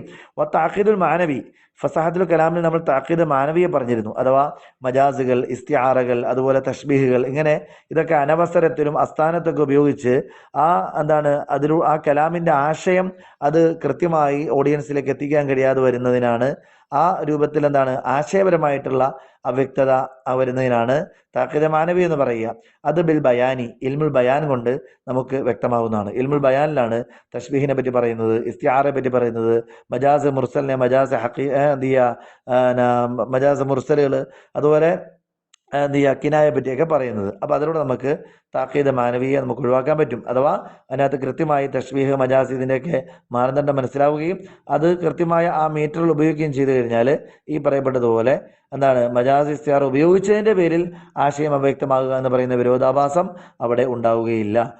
വല്ല അഹ്വാലു മുഖ്തളയാത്തുക, അതുപോലെ നമ്മുടെ സന്ദർഭങ്ങൾ, അതുപോലെ അതിൻ്റെ താല്പര്യങ്ങൾ, ഇത് ബിൽ മാനി, എങ്ങനെയാണ് മനസ്സിലാകുക? മാനി കൊണ്ടാണ് നമുക്ക് മനസ്സിലാകുക. അതായത് ഓരോ സന്ദർഭങ്ങൾ ഏതൊക്കെയാണ്, ആ സന്ദർഭങ്ങളിലെ താല്പര്യങ്ങൾ ഏതൊക്കെയാണ്, ഇതൊക്കെ മാനി കൊണ്ട് നമുക്ക് മനസ്സിലാക്കാൻ കഴിയുന്നതാണ്. അപ്പോൾ വജബ അല താലിബിൽ ബലാഗത്ത് ഒരാൾ തേടുകയാണെങ്കിൽ ആ വിദ്യാർത്ഥിക്ക് നിർബന്ധമാണ് മാരിഫത്ത് ലുഗത്ത് അറിഞ്ഞിരിക്കണം, സർഫ് അറിഞ്ഞിരിക്കണം, നഹ്വി നഹ്വ് അറിഞ്ഞിരിക്കണം, വൽ മാനി അറിഞ്ഞിരിക്കണം, വൽ ബയാൻ അറിഞ്ഞിരിക്കണം. അതുപോലെ ഇത്രയും ഇൽമ അറിയുക മാത്രമല്ല, മാ കൗനിഹി അവനായിരിക്കുകയും ചെയ്യണം സലീമ ദൗഖി, ശരിയായ അഭിരുചിയുള്ളവനായിരിക്കണം, കസീറൽ ഇത്തിലായി അല കലാമിൽ അറബികളുടെ കലാമിൽ കൂടുതലായി സമ്പർക്കം പുലർത്തുന്നവനും ആയിരിക്കണം എന്നുള്ളതാണ് അവിടെ അവസാനമായി നമ്മൾ പറഞ്ഞു വയ്ക്കുന്നത്. അപ്പോൾ നല്ല അറബി ഭാഷയുമായിട്ട് നല്ല സമ്പർക്കം ഉണ്ടാകണം, അതുപോലെ നല്ല അഭിരുചി ഉണ്ടാകണം, അതുപോലെ ഇത്രയും ഇൽമുകളുമായിട്ടുള്ള സമ്പർക്കം ഉണ്ടായിക്കഴിഞ്ഞാൽ ഇൽമുൽ മആനിയും നമുക്ക് എന്ത് ചെയ്യാൻ കഴിയും? ബലാഗത്ത് എന്ന് പറയുന്ന ഈ വലിയ വിജ്ഞാനശാഖ നമ്മുടെ കൈപ്പിടിയിൽ ഒതുക്കാൻ സാധിക്കുമെന്നുള്ളതാണ് നമുക്കിതിനകത്ത് പറയാനുള്ളത്.